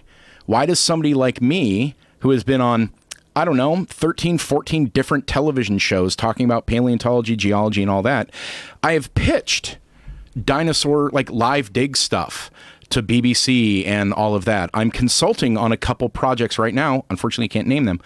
But dinosaurs become passé very, very quickly, because people are like, oh, cool, new dinosaurs found. Yeah, big deal. Or, oh, whoa, Brontosaurus is back. Yeah, whatever. But the mainstream media, as you said, is just like, they love a dinosaur story. But that's bullshit. That's absolute bullshit. When was the last dinosaur documentary? Yeah, there was what was it called? Autopsy of a T-Rex with my friend Tori, and that was a speculative science show. It was like, what happens if we found a T-Rex and cut it open and do an autopsy? That was a hit, and then paleontology TV died again. 2 years ago, I had a 2-hour National Geographic documentary about digging up woolly mammoths in that. It aired a night There was a little bit of press. Fucking done. The production company that did the thing with Nat Geo is out of business now. Just done. It's like, really? We're pressured to get this money? Then why aren't we making fucking more? Why, Eric, am I a bartender in addition to a paleontologist, in addition to somebody that's on TV, if I'm making all this big big paleo fucking money? If I'm such a shill, okay, yeah. Is that why I'm a month behind on my car payment right now? Is that why I'm trying to scrape together rent? Fuck you. It's getting aggressive. Oh, I'm very aggressive. Fuck these guys.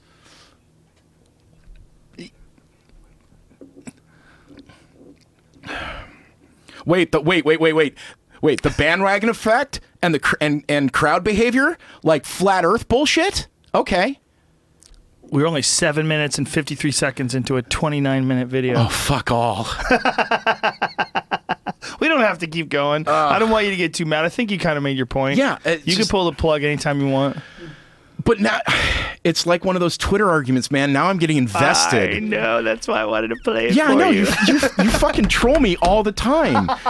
Because we follow each other, we DM each other, and all of a sudden, in my feed, it's like, I have you on note, because we're both verified. It pops up, and it's just like, Joe Rogan is tweeting about flat Earth. I'm like, what? Fuck!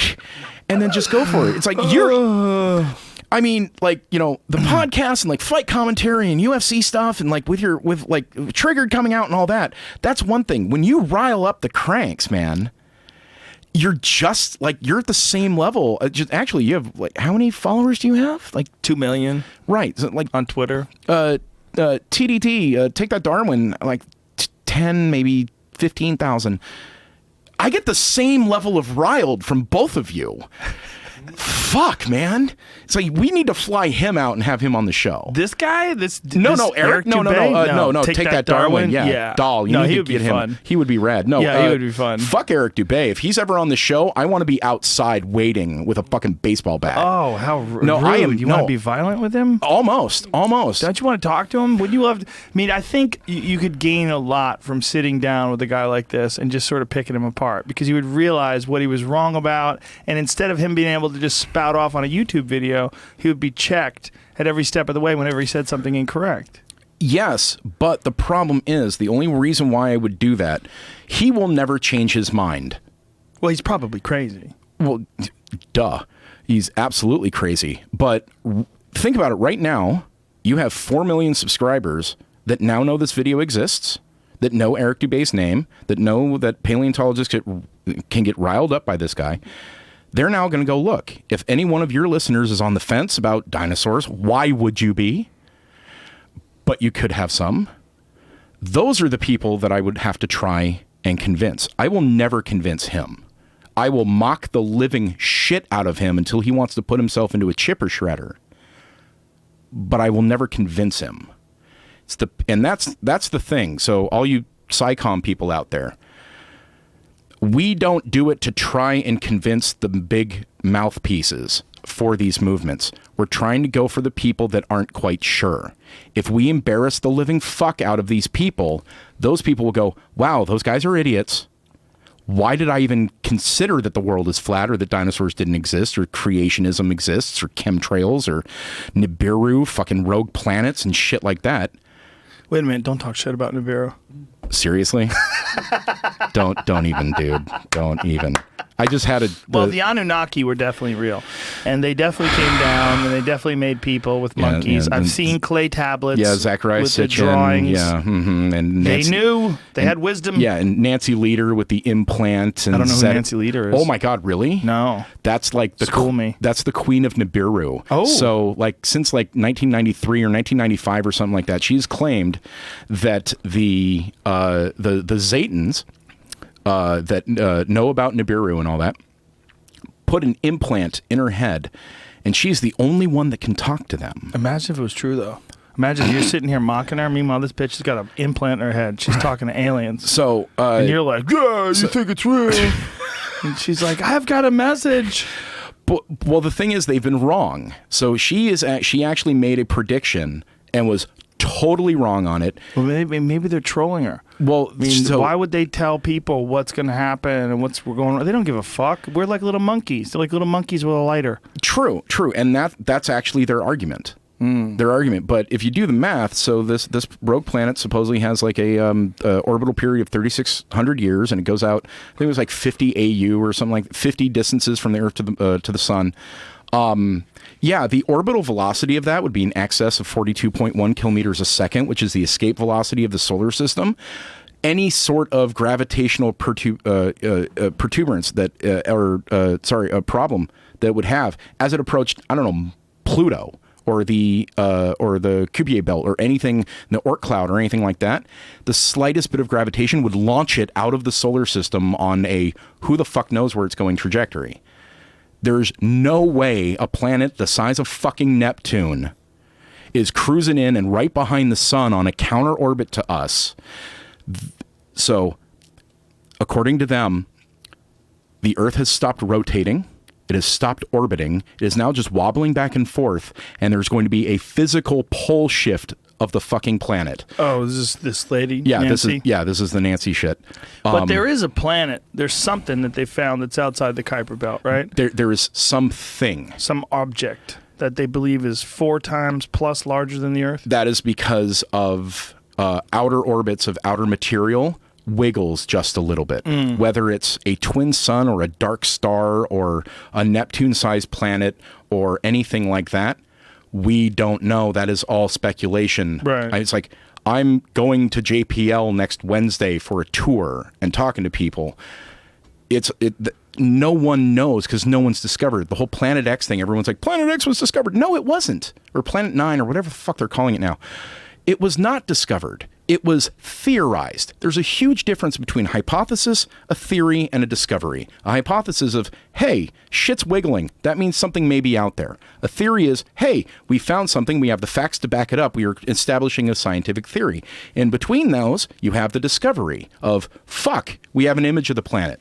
Or, hey, we see it transiting something. It's like... Right now, it's just a theory. There's no image of it, but it's just a hypothesis. It's not even a theory. They also know that the way the Kuiper belt responds, and then the galactic shelf, the way it ends, it seems to indicate something of a large mass that's outside there. Absolutely. But they think it's some insane orbit, like a 33,000 year orbit, I believe. Yeah, not a 3,600 year orbit or anything like that. Really, really far away. And it's really, really far away, and it's not. It wouldn't be a binary system because nothing's like figurating through. Right. Who knows? Maybe Halley's Comet is. Maybe, just maybe. I don't know. I'm not an astrophysicist. Maybe on its 75-year trajectory, it's flying so fast that it goes all the way out and flings around and comes back. Who knows? I mean, well, JPL and guys like, I'll ask Fred on what are you doing Wednesday morning, by the way? I don't know. We'll talk about it after the show. Cool deal. I might be going with you. Right on. That would be fun. Yeah. Private tour JPL. Fuck yeah. That'd be exciting. I know the Mars cartographer. Does it sign shit about, so I won't tell him about fake dinosaurs and shit? Probably. I have to be a shill for the flat Earth? It depends if we go in the clean room or not, or see the clean room. See the Mars yard where they fake the Curiosity rover. I have a friend who doesn't believe in satellites.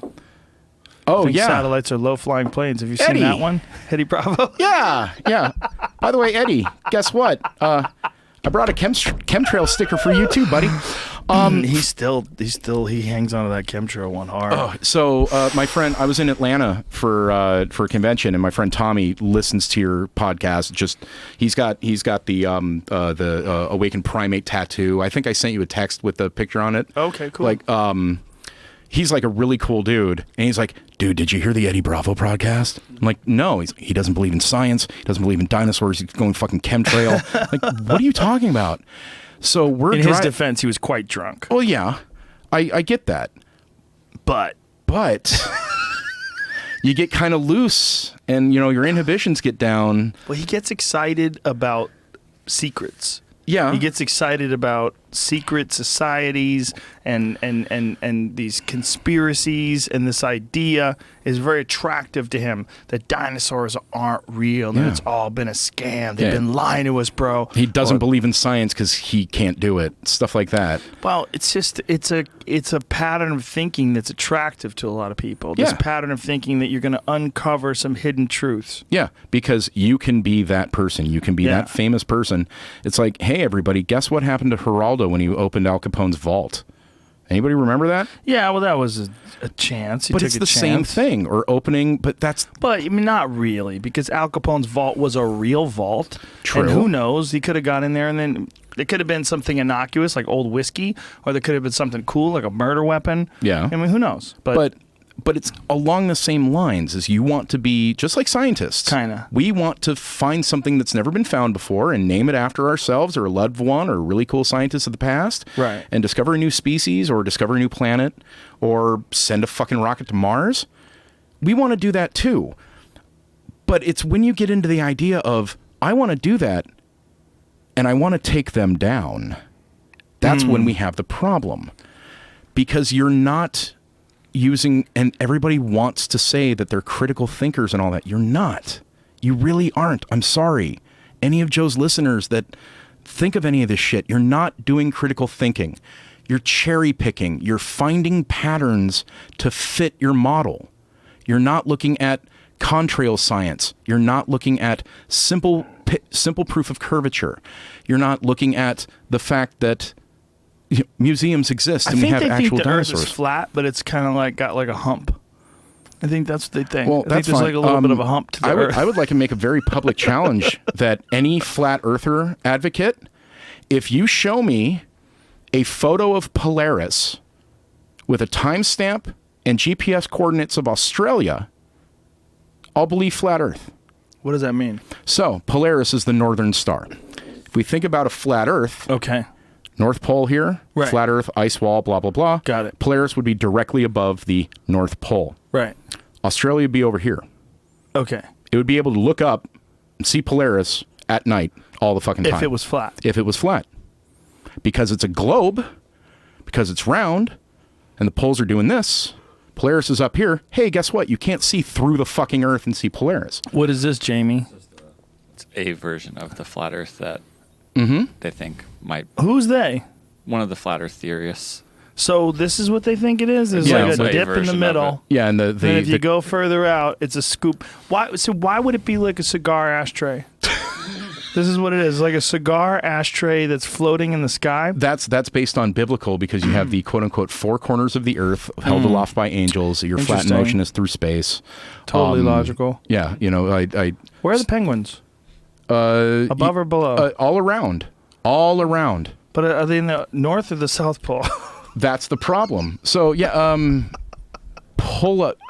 Oh, that's what it looks like? That's one of them. That's cool. That's a good one. That's a fun one. It's like it looks turtles all the way down. It looks like a chocolate chip. Yeah. Oh, yeah. Okay. Yeah, go. So I want to Fuckers. okay, flat earthers, what's on the other side? How come we can actually, and they say no flights over the South Pole. Bullshit. There are absolutely flights over the ice continent.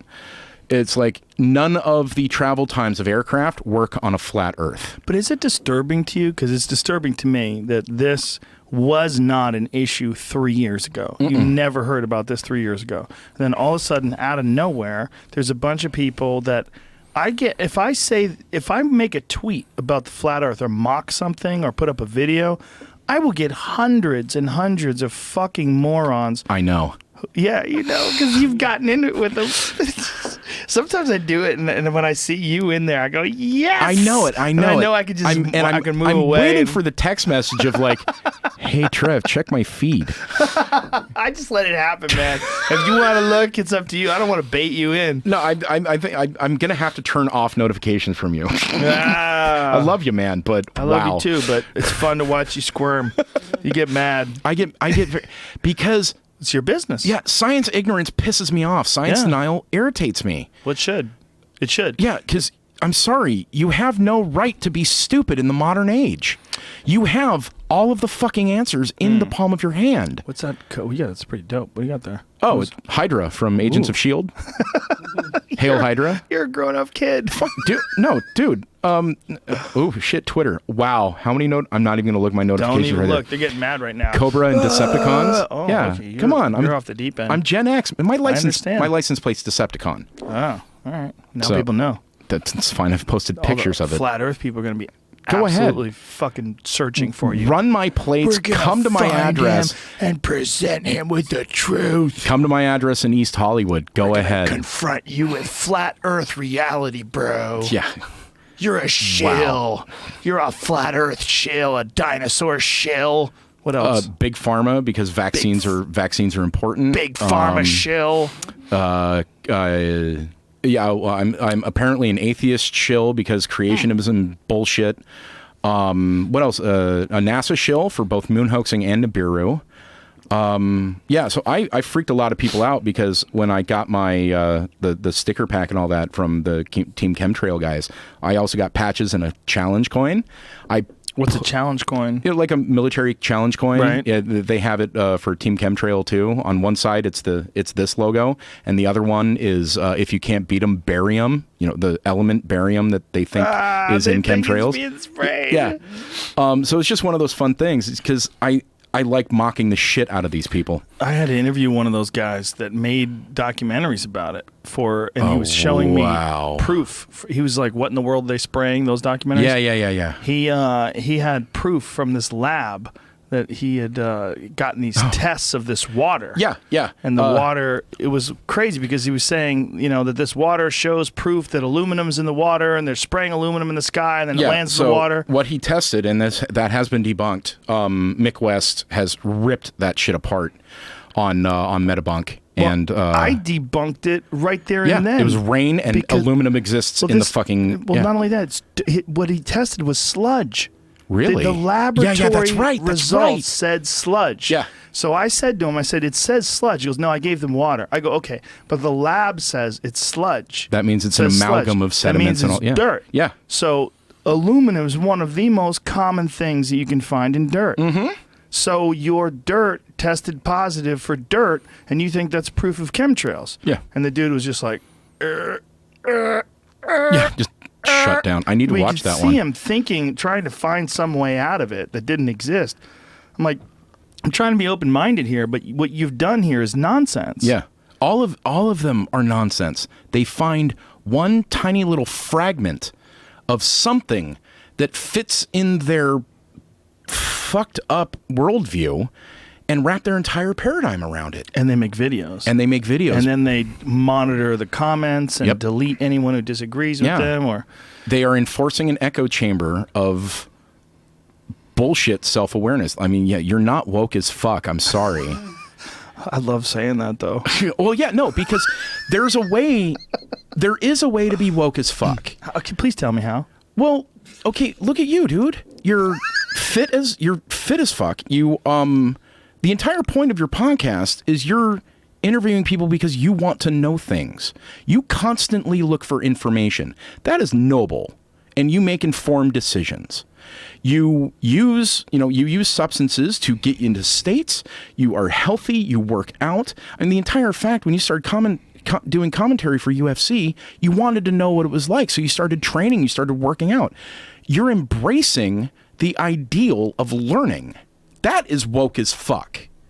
You are having massive conversations with people about every conceivable topic. That's woke. Well, I appreciate that, but I got to be honest. I secretly wish that Bigfoot was real. That's okay. I secretly wish that Nibiru was real. That's fine. I would be rooting for this lady with the chip in her head to be right. Right, but that's why I'm doing that History Channel show, Doomsday. We get questions like, "Hey, what would happen if an asteroid hits the planet that like the same size that killed the dinosaurs? If it hit right now?" Last week was the Rogue Planet episode. What if a planet the size of Neptune rolls into the solar system on a collision course of Earth? We're fucked. Yeah. Well, the first 3 episodes we're fucked. Asteroid, we're fucked. Black hole, very fucked. Neptune planet, super fucked. What are we not fucked by? What are people worried about that we don't have to worry about? Possibly nuclear war. Depends on the size of the war. If it's like a low yield one between a couple nations, yeah, you'll have millions, if not billions, of dead people. Like India and Pakistan? Yeah. Or, everybody in state of Israel versus anybody else like Iran that may have some, that kind of thing, or North Korea and everybody else. Depending on the scale, if it was like superpowers, like old school war games, fucking Cold War, Khrushchev, Kennedy shit, yeah, we're all screwed. And the that whole is, planet. yeah, you're done. Population falls below 10,000 people. We can no longer propagate the species. We are fucked. But if it's a low yield one, yeah, millions, maybe 1 billion people will die. Then you've got the fallout. Then you've got the possibility of winter. And then you have the possibility of things like radioactive rainfall and all that. But there's a possibility we could survive. Maybe we can adapt. We're pretty good at adapting. That's the cool thing about humans. We are tool-using primates. If I was Hillary Clinton, I'd be looking to bomb people right now. I'd be like, this is it. Low yield. That's how we do it. Low yield war. I like what he's saying. I'm not a fan of the whole idea of war or nuke war or anything like that, but I understand the basis behind deterrence. Well, it works. It has worked. Yeah. It's worked since Oppenheimer. That's the problem with war in general. War works. Yeah. It's not ineffective. It's not like we're going to go to war and everybody dies and no. everyone gets disease and civilization crumbles. No, you can make some advances. Yeah, only on completely lopsided wars like genocide in Rwanda or genocide in Croatia or genocide in Turkey, things like that. Those are horribly lopsided. Or I don't know, World War II, what he all decided to do to wow. I won't even say his name. The Hitler guy? Yeah, exactly. Will you say Trump's name or you won't say Hitler's name? Do you think they're the same? Not yet, but yeah, it's like I wonder if he'll sue me. But hey, Trump, you're a demagogue. Read the 9th book of Plato's Republic. You are basically illustrated in it, and you are the most unfit person to ever run for president, and that includes like dudes like D's nuts and all of that. You're a fucking joke. But who's D's Nuts? Not a real guy, right? D's Nuts? Yeah, a real guy? There was some guy that was like named himself D's Nuts and like said, I'm running for president and all that. Or like the Time Cube guy ran for president once. And I'm hoping that what's going to go on with this election is that Trump it's so ridiculous that a guy like him got so far with as much baggage as he has, as much skeletons in the closet, as much not paying taxes, fucking over small businesses that, small contractors that work with him, the bankruptcies, all the craziness, all the pussy grabbing, all that. I can't fucking believe it. So crazy, so over the top, off the deep end crazy that I wonder if maybe this will be the birth of a more competent form of government. Like slowly but surely, this battleship will make some turns because of what we've seen here. I think so, because interesting, like Billy Bush is leaving the Today Show because of those comments in the video, yet Trump is still running for president. Well, Billy Bush didn't say anything, and he's getting $10 million. Yeah. You hear that? Yeah. How is that? He donated it already, he said. Why? Because women were hating him already. Why are they hating him? Just donate to Listen, women. I'm going to tell you something, ladies. As much as I deplore anything that Donald Trump said in that video about pussy grabbing and all that crap, if I was on the bus with him and it was just me and Donald and we didn't think we were being recorded and he started talking crazy like that, I'd let him go. I'd let him go. I wouldn't check him. You know why I wouldn't check him? Because it's not my responsibility. All right? And he's talking crazy. And when people are talking crazy, sometimes I want to hear. If someone wants to tell me that they've been abducted by aliens, they've traveled back through time, and their DNA is being propagated on other planets, and the reason why is because they're from a select group of humans that have existed since the beginning of time, and that their DNA, even though it looks like everybody else's, is different, I'll let that guy talk. Well, yeah. Just like I'll let this pussy grabbing asshole talk. He's not responsible. He's a fucking host of a television show. He's sitting next to a crazy man who's talking about grabbing pussies. You just got to let that guy talk. For them to fire him for that or be mad at him for that. Little heavy-handed, but Oh, he's definitely, him, yes. Yeah. But I'm saying the Billy Bush guy. Yeah, no, that's what I'm saying. He didn't do anything. But the thing is, I'm the kind of person that would check that. Would you? Yeah. Would you step in and go, hey, man, don't pussy grab? Oh, dude, okay. So. But you want to hear him talk, though? He's so crazy. Wouldn't you want to hear him keep running? No. No, those people need to shut the fuck up. Well, I'm a centrist. I'm a registered independent voter. I'm a centrist. I'm an equalitist. It's like I was gunning for McCain for a while, and then Until Palin came along? Yeah, and then he you're had like, his weird little meltdown, and I'm like, hey. no. Hey now, oh yeah, don't you know? Yeah, no. I can see Russia from my porch. She didn't actually say that, right? That was an SNL thing, right? She kind of said she could see Russia. Wow. Yeah, I mean, she was kind of talking about it. Oh, she could. I always thought there. that was like a Tina Fey like SNL thing, and then it ran into, and it became that whole deal. She was wonderful. She was wonderful because she was like the first example of this anti-intellectualism on display. But other than Bush, of course, but running for president, running to be the king of the world, and like being one of us. Being one of us. Right. We're all together. Yeah. The working class folks, the blue collar, Joe Lunchbox. Yeah, and all the cosplatriots got right behind that, and all those Gears of War, Medal of Honor playing motherfuckers that have like AR-15s and like, yeah, we're gonna go take over a wildlife reserve up in Oregon and all that. These are the people that are behind Trump right now. Yeah, that Oregon stuff was very confusing. I had to really pay attention to what's going on with that. You have to pay to use federal land to graze your cattle on. They didn't want to pay. Yeah.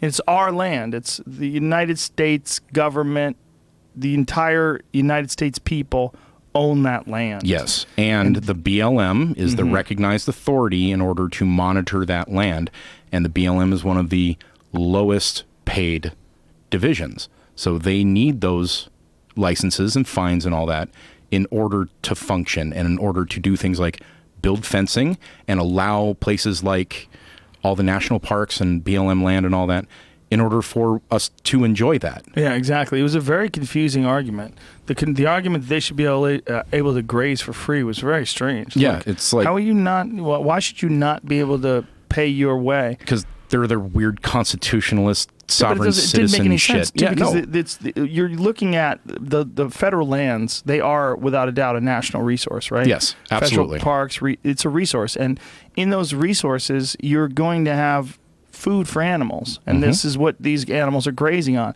Well, that also gets in the way of all these other wild animals that we protect, like buffalo, like the American bison. They need those, and here's what's really crazy about it: they're killing bison in large numbers, and they're culling them in Yellowstone. And one of the reasons why is because they will escape, they will leave the park's borders and go into these areas where traditionally cattle have grazed, and they're so big and so robust that they sort of devastate these areas, and then it affects the cattle market.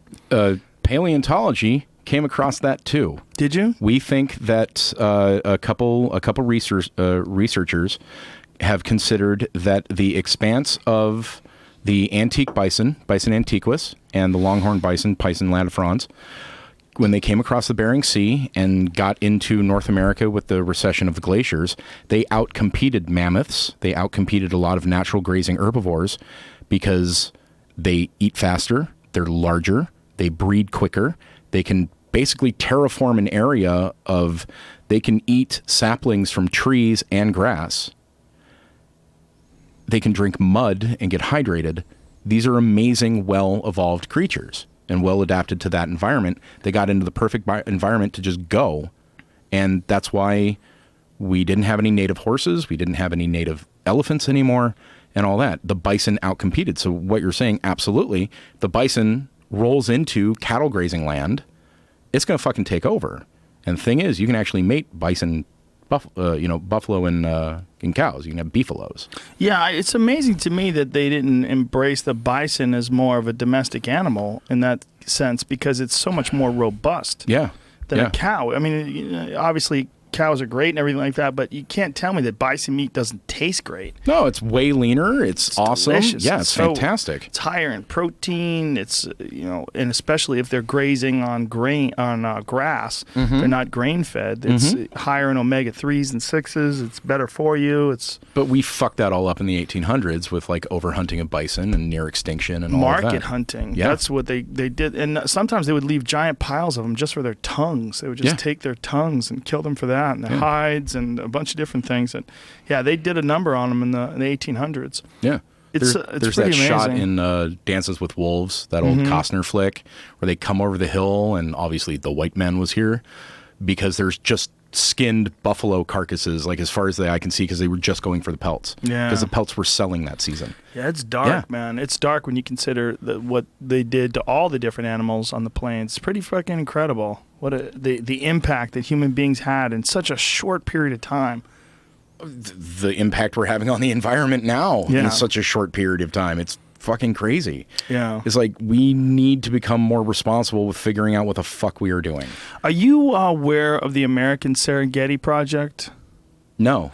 They're trying to buy up giant chunks of private land in the Montana, Wyoming area, and they're trying to build a park even larger than Yellowstone. And what they're trying to do is sort of have it this national park where there's a robust supply of bison, wolves, coyotes, all these different things, and they're trying to they're spending a lot of money, and they're also running block management on it, which means they're going to open it up to hunters as well, and they're trying to take these areas of private land, buy them up, and then slowly convert it into a gigantic public park that they think, as far as like with the animals that have survived, that will in some way mimic the original, what they call American Serengeti. That would be fucking cool. It's pretty interesting. There's a guy named the American Prairie Preserve. That's neat. Preserve, the idea of it. The only question I would have for them is, are there other species that have now adapted for the area that they're doing that they will impact with this? Right. Like, and that is what happens. Plains rattlesnakes? Are there smaller cats, like bobcats, things like that? If you are taking burrowing owls, if you're taking a bunch of things that are no longer in the area or very sparse in the area, and then you are condensing them into a spot and then kind of making a Serengeti theme park. I don't mean to offend them, but that's just kind of the gist I'm getting. If you fill it full of things that aren't there now, you're going to be displacing things that are there now. That's true. I think what they're trying to do is they're looking at what happened in Africa.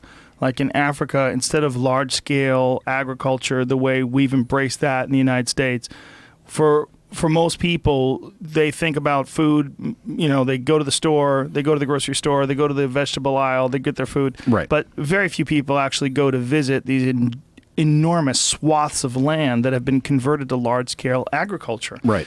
And we think of large-scale agriculture or large-scale, like ag-gag laws that refer to factory farming and things along those lines. We don't think of factory farming in terms of vegetables, but even that itself has had a devastating effect on different parts of this country where there's just the soil has been completely depleted of minerals. It needs to be constantly replenished with exogenous minerals every day.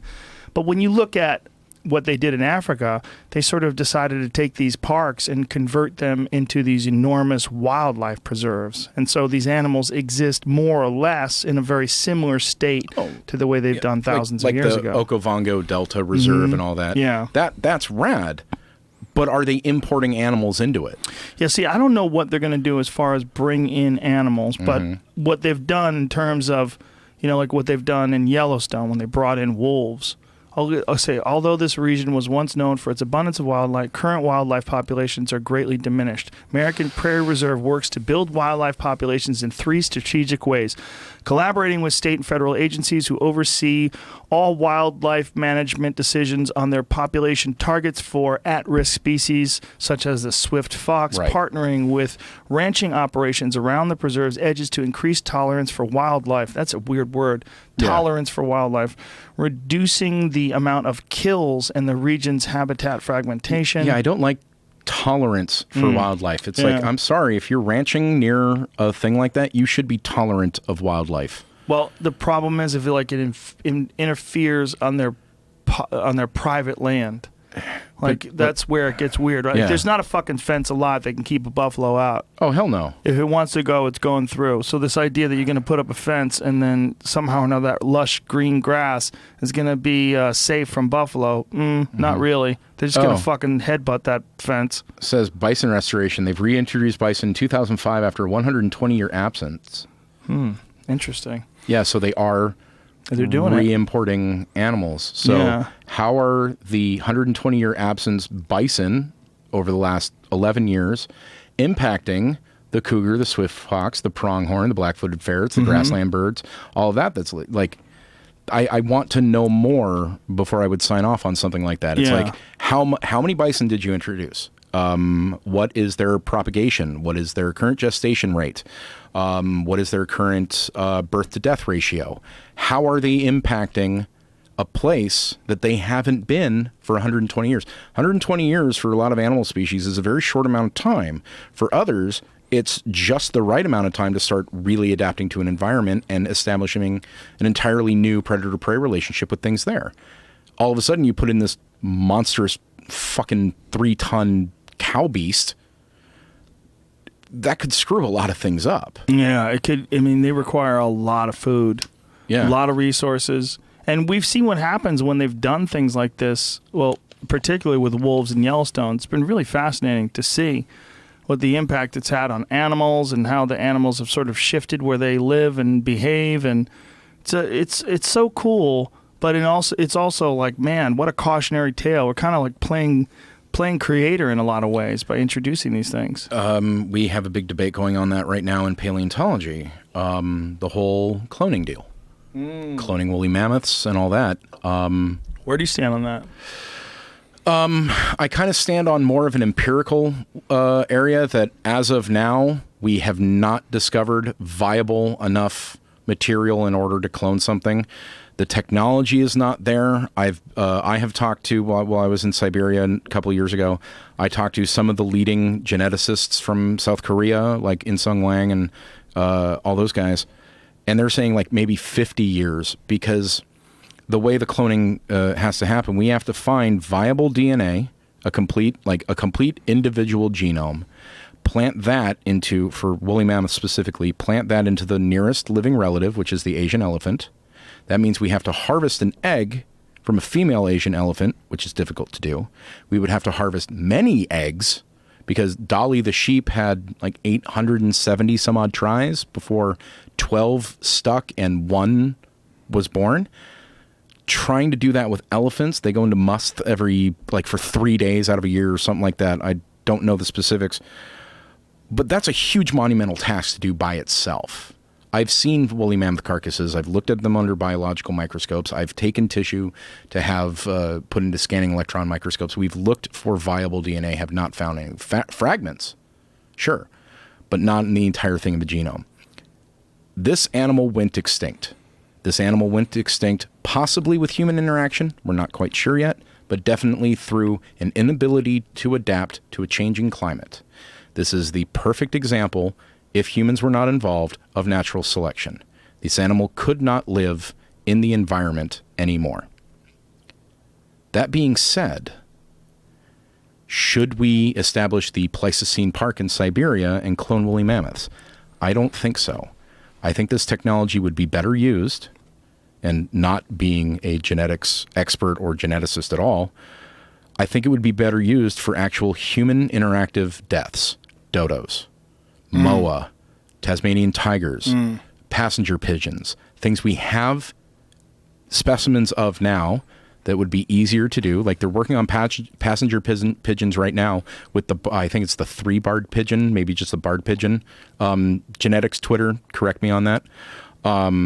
But what is important about bringing back that pigeon? I mean, obviously there's a principle, because we're responsible, human beings are, for their demise. I think that's it. That's it? Maybe it's the idea of, wow, we fucked up. Right, but hasn't 90% of everything that's ever been alive dead?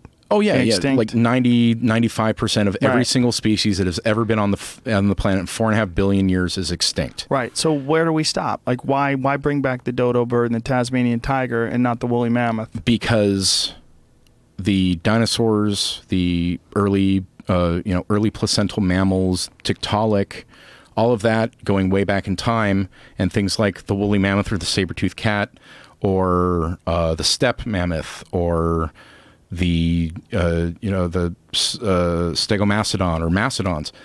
Those went extinct all, whether it was like a cosmic impact, huge volcanic eruptions, climate change, the oxygen suddenly dropping in the atmosphere or in the ocean. All of that happened through natural resources. We have now overstepped those bounds, and we are responsible for the extinction of the golden frog, the passenger pigeon. Poor golden frog. I miss it. Yeah, they're cute. I don't even know they existed. Oh, yeah. My life would not be impacted one way or another. Would it? Probably not. But we it killed. But smart we as a to bring species them killed back? it. Do you think that the world around them, the natural world, has adapted to them being extinct, and we should just leave well enough alone?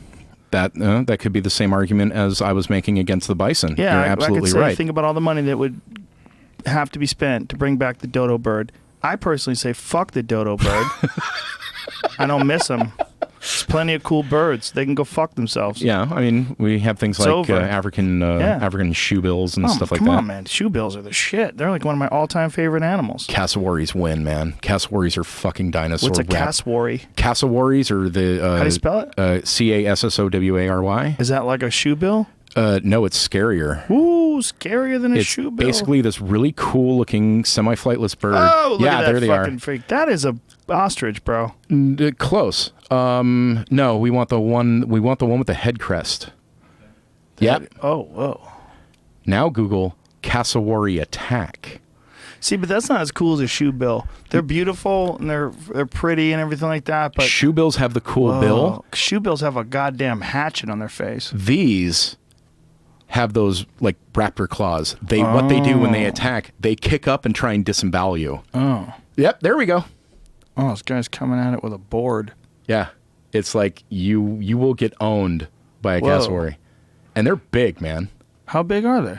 They're decent size. They're like pushing 6 feet. To the top of their head. 1926. What happened? 16-year-old Philip McLean. Did he get jacked? Yep. He got killed? Yeah. Mm. Third tallest, second heaviest bird. Whoa. Yeah. Look at those feet and claws, feet on man. those fucking things. Yeah. Jesus Christ. They run 49 miles an hour. They're 4.9 feet tall. Oh, look at those claws. Yeah. Those are horrific, man. Yeah. Whoa. They're trippy, dude. And look, hey, that's like a T-Rex foot. That is a theropod foot. You got to get them in a heel hook. That's the key. The key is you got to get a hand on one of the bottom of one of the feet, like the ankle, like right where it meets the foot. Mm-hmm. You get a hand on one, and then you stay on the outside. And then you want to butterfly hook the other side and just snap that leg. I don't think they would even know how to defend. They probably have shitty defense. They'd probably try to peck at you. You know, that's not going to help. What a weird animal. Yeah. But a shoebill's cooler. Sorry. Okay, they do look cooler for the head, and they can like The eyes, too. They have those fucking evil raptor eyes. and they can totally just like knack you with that. Yeah, look at that fucker. Yeah, it's like Look at that fucker. Yeah, One of my that's- favorite videos online is a shoebill, which is this fucking dinosaur bird, eats this snakehead fish, which is this fish that can figure out how to get out of the water and walk to the next pond. So this prehistoric fucking creepy ass bird kills this prehistoric creepy ass fish that can walk on land. Like literally, it's a walking transitionary fossil. Yeah. It is fucking walking on land. It's a crazy video, man. Is this it? Maybe. They're so creepy looking too. They're just so heartless. we back during the age of mammals, post dinosaur. We had things called terror birds. Yes, down in South we were America. talking Yeah. about those yesterday. Yeah, like 8-10 feet tall, the giant big- flightless birds with Yeah. huge fucking battle axes for faces. Yeah, it's like so. Here we go. It's that's a convergent evolution, but a smaller one. That's a small terror bird. And they were predatory monsters, just running around, jacking things. They're not flightless though, are they? I don't know if they are. They don't look like it, right? I don't believe so. It is kind of amazing when you find out how many different animals existed in North America alone just 10,000 years ago. Camels started here. Camels. Yeah. Yeah. All dogs. Yeah. I'm reading Coyote America by Dan Flores. I wanted to read that. It's fucking great. It's crazy. It's what a crazy animal a coyote Amazon is, that by right the way. now. It's nuts.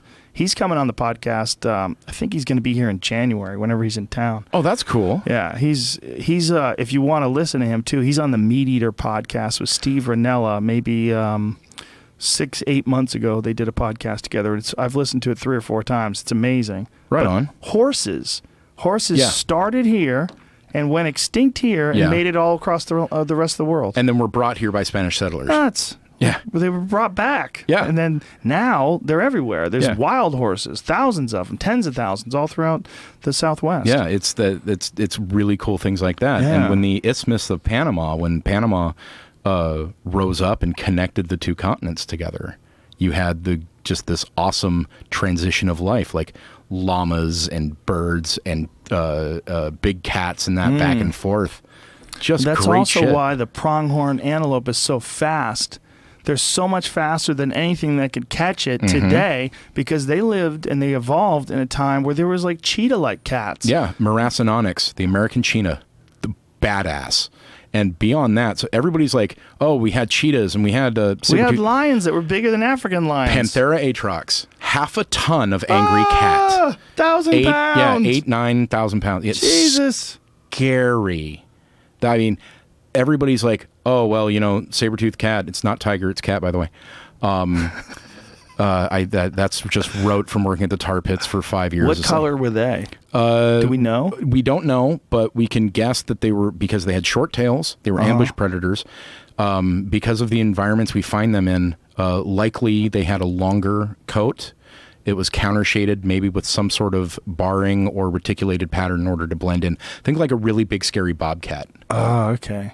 Somebody tried to tell me that a bobcat and a mountain lion were the same thing. What? Yeah, I was like, what? No, what a are you talking mountain about? lion Like, and a it's the same cougar and a species. puma are all the same. Yes. It's Puma concolor. Yeah, pumas and mountain lions are the same thing. This Yeah. guy was trying to say that a bobcat was the same thing because I was saying that I saw a bobcat and its cubs recently. And I thought it was a mountain lion because I saw it for like a second, like not even a second, like a half a second. My friend saw it before me. I turned to see it, and it was a mama with her cubs. And my brain, when they said a cat, my brain was like, oh, they must mean a mountain lion. So like in my mind, the half of a second I saw it, I had seen a mountain lion Right. baby. But it was actually a bobcat. Yeah. And this guy was like, well, they're the same thing. I was like, the fuck they are. No, Like, it's not even close. it's not like a wolf and a coyote. A wolf can fuck a coyote. Yeah. And they can make babies. Yeah. Like a coyote can fuck a dog. Everything is a wolf. All Yeah. those things, all those wild canids, they're all interchangeable because they are all wolves. There are only a few of the Canis genus that cannot do that. I think Which ones? One of actually Jackals? no. Yeah, there's a jackal. I think the blackback jackal. God, I used to know this because I would throw this at creationists all the time because they're like, oh, it's the same kind. It's like, well, these can't fuck these. There you go.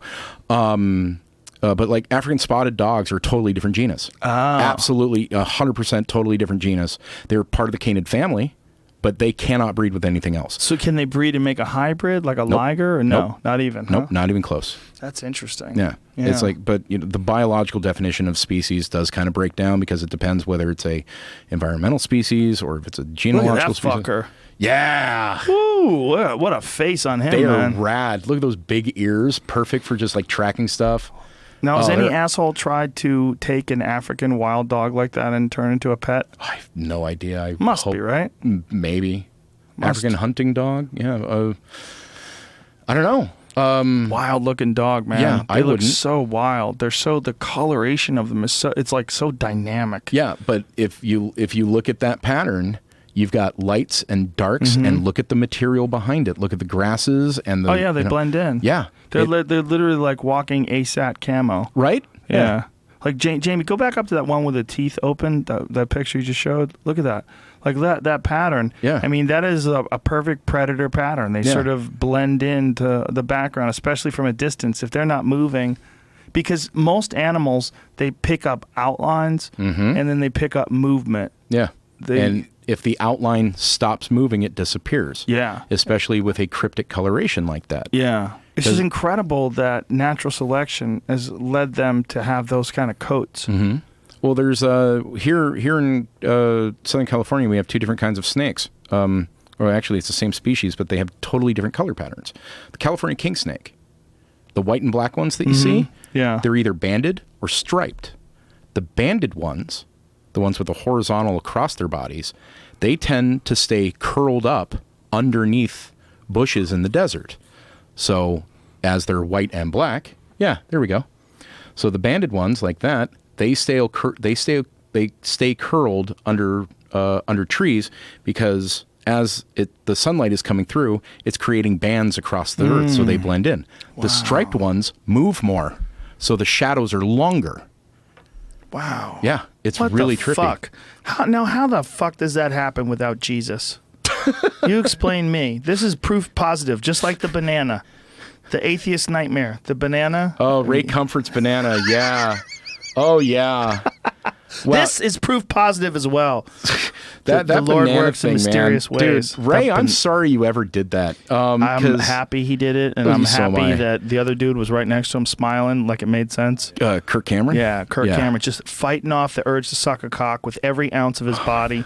Just fighting off the gay like it's a horde of angry zombies coming over a hill. That picture of Ken Ham, Cameron, and fucking Comfort, that's like 3 heads of Cerebus, the dog from hell, like 3 heads of the Hydra right there. I don't see hell in that. I just see foolish people. Well, yeah. I just see but bizarre foolish people. I see hell for science. I see a problem for science and science education and everything going forward.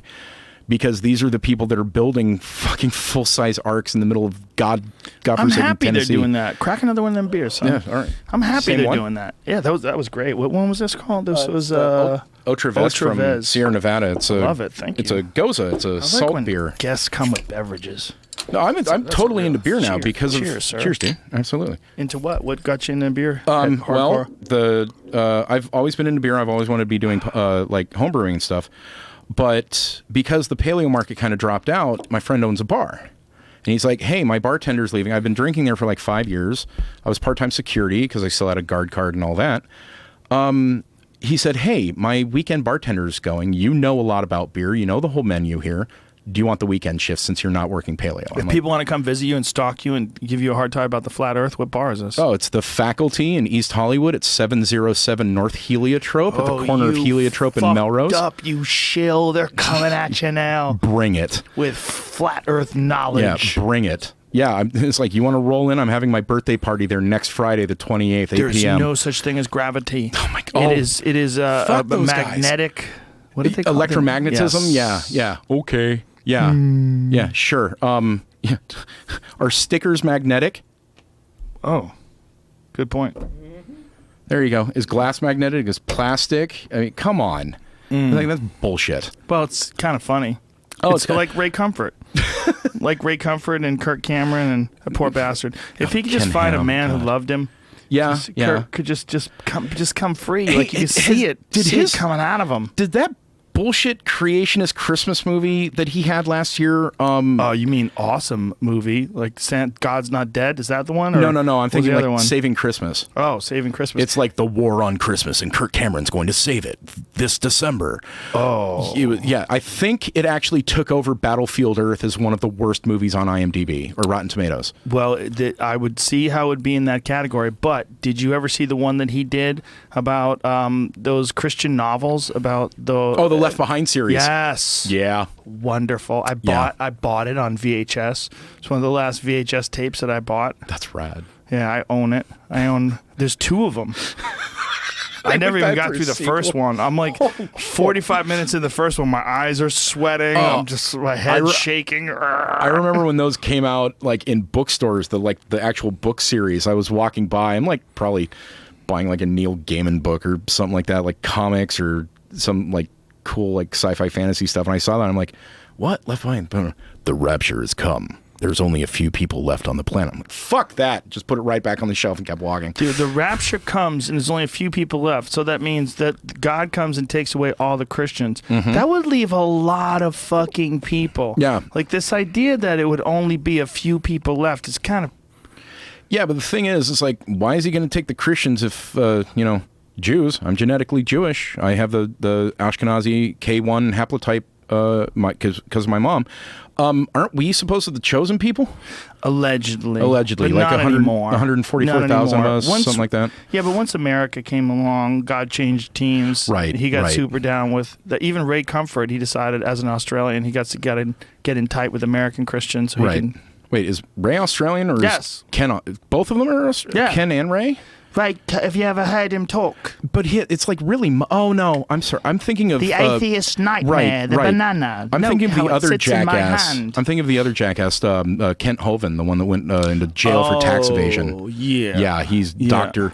Dino. Yeah, Yeah. No, not happening, dude. Does he have anything to do with that Creationist Museum? Who has something to do with the Creationist That's Ken Museum? Ham. That's Ken Ham. Yeah, that's Captain Ham Sandwich himself. A wonderful man. Yeah, With sure. some wonderful ideas. That Creationist Museum and the Ark. I love the Ark. And I hate to say it. Okay, hey, atheist Twitter followers, don't roll me for this. Ken Ham is fucking smart because of the way he does his advertising, because of the way he does his... Look at that. Bigger than imagination. That's like, okay, sure, he may be completely, chewing his own skin off at this point, losing money, but think of what he did. He did a huge debate with Bill Nye and got this going because all of the money that people spent on DVDs and all that went to this. Dude, you can get an annual pass for only $175. That's way cheaper than Disneyland. You can go see it all year round. You can just keep going back and see that same stupid wooden boat. All the time. Wow. It goes, I like to go to renew Wait, they my have zip faith. lines? I got a zip What? line. I'm on a zip line right off the top of the Noah's Ark, right into the manger where the baby Jesus was born. That's Wait. set up at the bottom of the zip line. Hey, Ken, did Noah have zip lines? Yeah. Is that how he got all the Yes. animals off the ark? Yes. Well, that's also how Noah raised funds Oh, for okay. his ark. Right, He right. needed all that wood. So where were the dinosaurs on the ark? They were butt fucking. Dinosaurs are gay. A lot of Yeah. people don't know that. That's why they all died off. Yeah. There There was was a no one was there to breed. They were all just doing each other. there was a Far Side by Gary Larson, one of those little comics a long time ago. It was like the real demise of the dinosaurs. They're all smoking. There's another one that's Noah has a 105 howitzer mounted on the nose of the ark and firing it at the dinosaur ark. It's like, what really happened? Like stuff like that. It's like people make fun of this shit all the time. Teach the Controversy is a T-shirt deal, and it shows. I have the shirt. It's rad. You've got a Triceratops with an ox harness on it and a guy with a plow behind it. Then you also have the devil burying a dinosaur bone. It says Teach the Controversy. They have a flat earth one, a chemtrail one, an Illuminati one. They're fucking rad. I wonder how much longer that kind of thinking, that kind of Ray Comfort thinking is going to be around. As long as we have YouTube, man. You think so? Yeah. I mean, I think It's just going to get louder. It's just going to get louder. I think not. I think this is all this ability to self-publish and this kind of stuff is all cute and everything, but I think it's a step on this inevitable path. I think we're on a path of complete enlightenment. I really do. And I think that would be fucking rad. I think it's going to bypass all of our biological limitations. I think technological innovation is going to bypass the biological limitations, and we're going to live in some sort of an augmented reality, augmented by technology. Okay. I think we're going to accept that, and I think we're going to dive into that. And then once that happens, I think slowly but surely, just like the difference between what we know today versus what we knew or people knew 2,000 years ago is Right. pretty goddamn radical. But when you think about 2,000 years in terms of the Earth, it's nothing, right? Yeah, it's a blink of an eye. Yeah.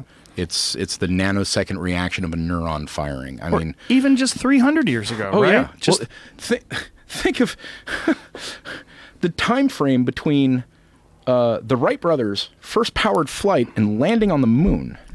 And then from landing on the moon to the space shuttle, to the ISS. Now we have vertical landing rockets, nuke-powered rovers with lasers doing science on a different planet. And we have 2 probes rapidly exiting the solar system. The Voyager probes, they're fucking gone. Go from the invention of radio to the internet today. I mean, it's a blink of an eye. Yeah. A tiny, tiny, tiny amount of time, and massive progress has been made. And you still have these assholes that make these videos about dinosaurs not being real, or write blogs about the Earth being flat. But at the end of the day, I just feel like that is more dismissed than ever before, less likely to be adopted, and I think it's dying. I think you've seen like the last blips of ignorance where people are fighting against this. Is this the death knell? Is this people like B.O.B. like going against Neil deGrasse Tyson? Yeah, well, he's a silly man. You know, I mean, he's just a rapper, right? He doesn't really have to have any real data. But I think that's what we're seeing with all this stuff. I think we're seeing like the sort of the last gasps of ignorance. But he has a bunch of people that immediately do that, and then a bunch of people go, "Whoa." In contemporary times, it seems like it's a big deal. But now it's cool to be a conspiracist. It's cool to be a conspiracy sheep. It's like hip and rad to think the Earth is flat and all that shit. Not really. You have to be a real fucking moron to think the Earth is flat in 2016. I'm going against them every day. I know, but they're fucking morons. Well, they're absolutely fucking morons. Like 100%. I don't think it's going to last. I think hope it's a not. blip. I hope not. Because it's drowning witches. I mean, it's fucking exhausting. Yeah, well, for you, because you keep biting into it. The thing is, I want to mock them so the people listening and the people watching and all that go, wow, that guy's a jackass. It's like the Earth's not flat. I got suckered into it. But also, I have to admit it, I kind of like out trolling the trolls, man. Yeah, it's fun, right? When they come in and you just like set the perfect thing and they come back with something stupid and you just fucking grab them by the back of the neck and go wham and they're done. It's just like you like setting them up with facts. Yeah, I like setting them up and watching them just trip over. Why do you enjoy that so much? Because they are dumb enough to do it to other people. They deserve to have it done to them. Right. But don't you think I'm they're a doing vindictive, narcissistic asshole too, even when they're doing it to other people. They're doing it to themselves. I like to out troll them with facts and give them just enough rope to hang themselves and completely embarrass themselves. And they do it all the time, and then they get all flustered and they block me. I did that to the Institute of Creation Research. They got so pissed off, they blocked me on Twitter. And that was a badge of fucking honor. What is the Institute for Creation Research? What kind of research are they doing? Like ICR.org is the same thing as like Answers in Genesis and all that shit. It's like, it's a think tank of creationist scientists that are, the Earth is 6,000 years old. There they are. There they are. Oh, the new book of beginnings, a practical guide to understanding Genesis. Yeah. Oh, shit. It looked like the little fucking dinosaur on it made in his image. Look at this first article. Yeah. Magic words can't explain strange fossil. Once upon a time, only a single Italian fossil, a crushed specimen that paleontologists had to reconstruct, represented the extinct reptile, what is his name? Drepanosaurus. Drepanosaurus. Now, a team of American scientists describe a new Drepanosaurus specimen from New Mexico. Instead of fingers, it had a massive claw in each hand, and its curling tail was claw-tipped. These features have evolutionists scratching their heads over where it came from and why it looks more like a particular living mammal than a reptile. Well, guess what? Because mammals existed during the time of dinosaurs. Dun, dun, dun. Wait. And you have things like synapsids and things like therapsids that are that are reptile to mammal transitions. And you have all of these things that exist that they say don't. It looks like a bear and a sheep and a sloth had a gangbang. Right. No, it's totally some like... Right? Doesn't it? Brian Thomas, really? He has an MS. He's got a master in science. Yeah. From... Where did he get that? Probably from ICR. I think you could get one online. Yeah, well, yeah. No, you can. I want to get one just so I have to be called doctor like Bill Cosby was doing. A lot of the... I know a lot of anti-homeopathy people that go and get the homeopathy certification and then go, hey, look, I'm certified too. I'm allowed to talk to it, and we're now on equal footing. And then they just like own the shaken water sugar pill people. Oh yeah. Yeah. No, I'm not talking about like actual like aromatherapy things or things that actually like single concentrations of arnica that actually can be used as an anti-inflammatory. I'm talking like the sugar pill belladonna things that you take because your chi is messed up and you have a pain in your ankles, so you get like pig bladder and belladonna together, and you're just taking like 40 grams of soluble glucose in a sugar pill. Makes you feel better briefly. Yeah, because you're like, whoa! And yeah, exactly. Amazing medicine. Yeah. Incredible power. I just feel the spiritual energy. Because all the, your ADP going on in your body is just like, hey, look, we've got food. I do yoga, so I'm around these people all the time. I'm around a lot of these Topanga Canyon hippies. Wow. That believe in all this kooky shit. It's hilarious to talk to them. They just have these fucking bizarre ideas. Yeah, I've had a couple people come into the bar lately, and again, I'm saying, it's like, hey, my birthday's soon. They're like, oh, when's your birthday? I'm like, it's the 27th. And they're like, oh, you're a Scorpio. Yeah, what does that mean? I've been called a Scorpio before. Whatever. It's like I'm dark and brooding and narcissistic. Well, yeah, a little. I'm very vengeful and, I'm very emotional and things like that. All those things seem to be true. Yeah, but all those things seem to be human qualities. No. Just for Scorpios. Just for Scorpios. Yeah, that's it. Yeah, no. Pisces are like... No, they're different. Yeah. They're very balanced. NASA, your zodiac sign is wrong according to science, but it was never based on science anyway. Yes. Well, what is it based on, and how the fuck has it been around so long? That's what's really incredible about astronomy, or astrology, rather. Because of the ability for the human brain to look at patterns. We see constellations, and it's like the same thing with constellations, the same thing as clouds. Mm-hmm. Oh, look, there's a dinosaur. Oh, wait, no, now it's turning into an alligator, and now it kind of looks like my mom. I'm feeling weird because of that. I had a good friend of mine who I really respect telling me that astrology is real, and he conducts an astrologer before he does anything that's important, and he won't do things that the astrologer tells him that could be dangerous or could be problems coming in the future.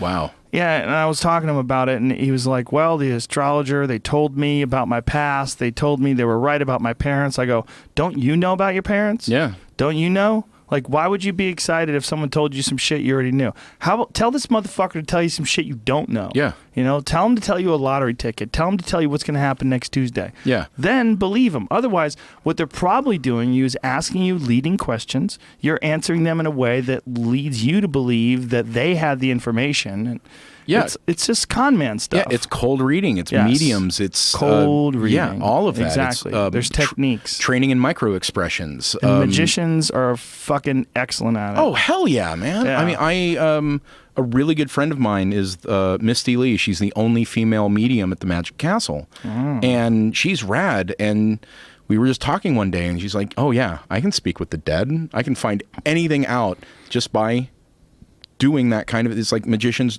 There's entire books written on this. Ugh, and so I've watched Penn and Teller do it. I've watched Uri Geller do it. The whole deal. And it's, if you work it enough, and magicians have the type of mentality and patience and discipline to do this over and over and over again, shuffling cards 1,000 times a day until it's just rote memorization. They can do that with cold reading. They can do that with predictions. They can do that with math tables. Spoon bending, all that stuff. Yeah, they know how to do all that. That's easy. You get a spoon with a little bit of gallium in it, and it melts as soon as you touch it with your. And you're like, "Whoa." Yeah. Gallium? Gallium. It's a metal that actually melts with your simple body heat. Really? Yeah, and you make spoons out of it. That's the common thing. I'm not spoiling any magic tricks. So it looks like a spoon that's made out of metal, like regular metal, but it's actually made out of gallium, and you just sort of rub it. You rub it, and it melts, and the thing falls apart. Yeah, check it out. Disappearing spoons. Okay, so this guy's got a spoon. Doesn't that? It looks like a normal everyday spoon. Do-it-yourself kit and gallium metal available. Sounds like a regular spoon. So that's a thing of hot water. Dun, dun, da, da, da, da, da, da, da. Oh Jesus! The spoon dissolved in the water because it's hot enough. It's a low yield temperature. This is not an acid; it's water. Melting point of gallium is only 86 degrees Fahrenheit. That's incredible. Yeah. What's your outer skin body temperature? Oh, 96. So that's incredible. Yeah. So you can take hot water, So your fingers, you could easily bend that spoon by just rubbing it. Or And it's not even that hot that it would hurt you. Or if that's an opaque mug, if I have a gallium spoon, I do that. You can't look through the mug. Mm-hmm. The spoon disappears and it melts away. That's a very simple one. And, bending spoons like that, yeah. So they just rub it and the gallium just sort of bends. Mm-hmm. Or there's a way to pinch it between your fingers and start rubbing it, and you're actually working it back and forth just a little bit, like bending a key. Mm-hmm. When you we've all done it. We've all rubbed a key and we've watched it start to bend, because as you are heating it up, it is expanding. There's the mold. Check it out. Yeah. So what's happening here? They're messing with gallium. You can make a mold of it, and then you put it in your freezer. 8 hours later. Ta-da. Oh, wow. Yeah. This is so bizarre. Yeah. And this stuff just breaks in your fingers. Yeah, it's neat stuff, man. Where's gallium from? It's part of the periodic table. It's a existing element. So they find it in dirt and then extract it? Mm-hmm. You can mine it. Yeah. I've lived 49 years. I've never heard of gallium until this moment. You're welcome. Just thank you very much. You should feel good about that. That's the entire point of your show. Yes. You learn shit. That's why I've always been a fan. Well, thank you. Yeah, I mean... Listen, I'm a fan of the show, too. Because it allows me to have these conversations with people. I'm saying that I'm not being facetious. Like, as a person who's in the show, like, I'm a fan of being able to talk to all these people like you. Learn about gallium. It's cool. Metal bending spoons. There's so many different tricks that magicians use, that psychics and all their really sleazy people have been using to steal from people, like these goddamn mediums on television that you see. That what was that? Long Island Medium. Did you ever see that one? Yeah, no. What was the big guy? The dude that had the TV show. Started with an R. Or started like Robert Richard for something. What was that fucking guy's name? He had the same name as somebody else that's famous, right? Yeah. Yeah, and he would use plants and wireless mics and audio amplifiers and cold reading to read his audience. Shit. I don't remember. Yeah, that's right. That's right. He had that that show on Sci-Fi, like Beyond with whatever his name is. What is his fucking name? Thankfully, we have forgotten. He has fallen into obscurity. But that piece of shit was famous for a long time, and people would talk about him all the time. Yeah. He started with specials, and then he got his own damn show. It's like I've done... What's his name, Jamie? James Van Praagh? No, there was another one. It was fucking... People right now are screaming it on Twitter. Yeah, probably. It's this guy! No! Yeah, there's a lot of those fuckheads out there. But again, just like the flat earth people and all this other nonsense, I think they're going to exist less and less in the future. I think that what we're seeing right now in terms of confirmation bias, I think that's all going to be eradicated, because I think what we're dealing with now is very limited mediums of writing things down, typing things, making videos about things. All these things are incredibly limited in comparison to what's coming up. I've been a follower of Ray Kurzweil for a while, and I've been trying to pay attention to what he predicts and what he's thinking is going to be coming down the pipe in 2045. And you look at guys like him and all of these futurists that are predicting all these emergent technologies that are going to completely change and revamp the way we communicate. Going into the singularity, yeah. I think we're on the verge of a storm. An innovation storm that's going to render the landscape almost unrecognizable. I think we're just a decade or two away from just massive shifts. It brings me back to, I don't believe that the Mayans were correct that December 21st, 2012 was the end of the world, but it is fascinating when you see like the Kali Yugas and all the different ancient civilizations that predicted cycles of humanity. And it kind of seems like there's something to that. Like maybe almost like you can kind of predict a sort of a time period where people accumulate a bunch of information, make life safer for each other, but then get soft and sort of sloppy because life got safe, and then you get lazy, and then all sorts of weird behavior. Like that's what we always thought about Rome, right? We always thought the decadence, Right. And the vomitoriums and well, you know what a vomitorium really is? yeah, Do you know what it really is? it's the well, at least I've always been learned that it's the kind of like the closed-in Bacchanal festival where you go and it's a sauna and you eat a bunch and you do the whole thing. I'm gonna help you out here. Cool, That's please not do. what a vomitorium is. Oh, what cool. a vomitorium is actually the passageway between a large arena and the stands. So the way people leave, when they Right. would leave, that's a vomitorium. Right. But the name of it led people to infer that that's a vomitorium. So Yeah. it led people to infer that, oh, that was a place they would go to throw up. But no, Wow, it's just totally owned on that. Yeah. Right on, thank you. But it's one that I thought too, and then you always connect that to ancient Rome. Mm-hmm. And I went to the Vatican. I went to Rome this past summer, and I went to the Colosseum. And I've always wanted wanted to go there. It's fucking dope, dude. It's dope. The Vatican is the dopest shit I've ever seen in my life. It's so insanely massive and spectacular, and the construction is just so mind blowing. The fact that they did all this without power tools, Right. They did it all over the course of hundreds of years. They built these amazing, massive structures.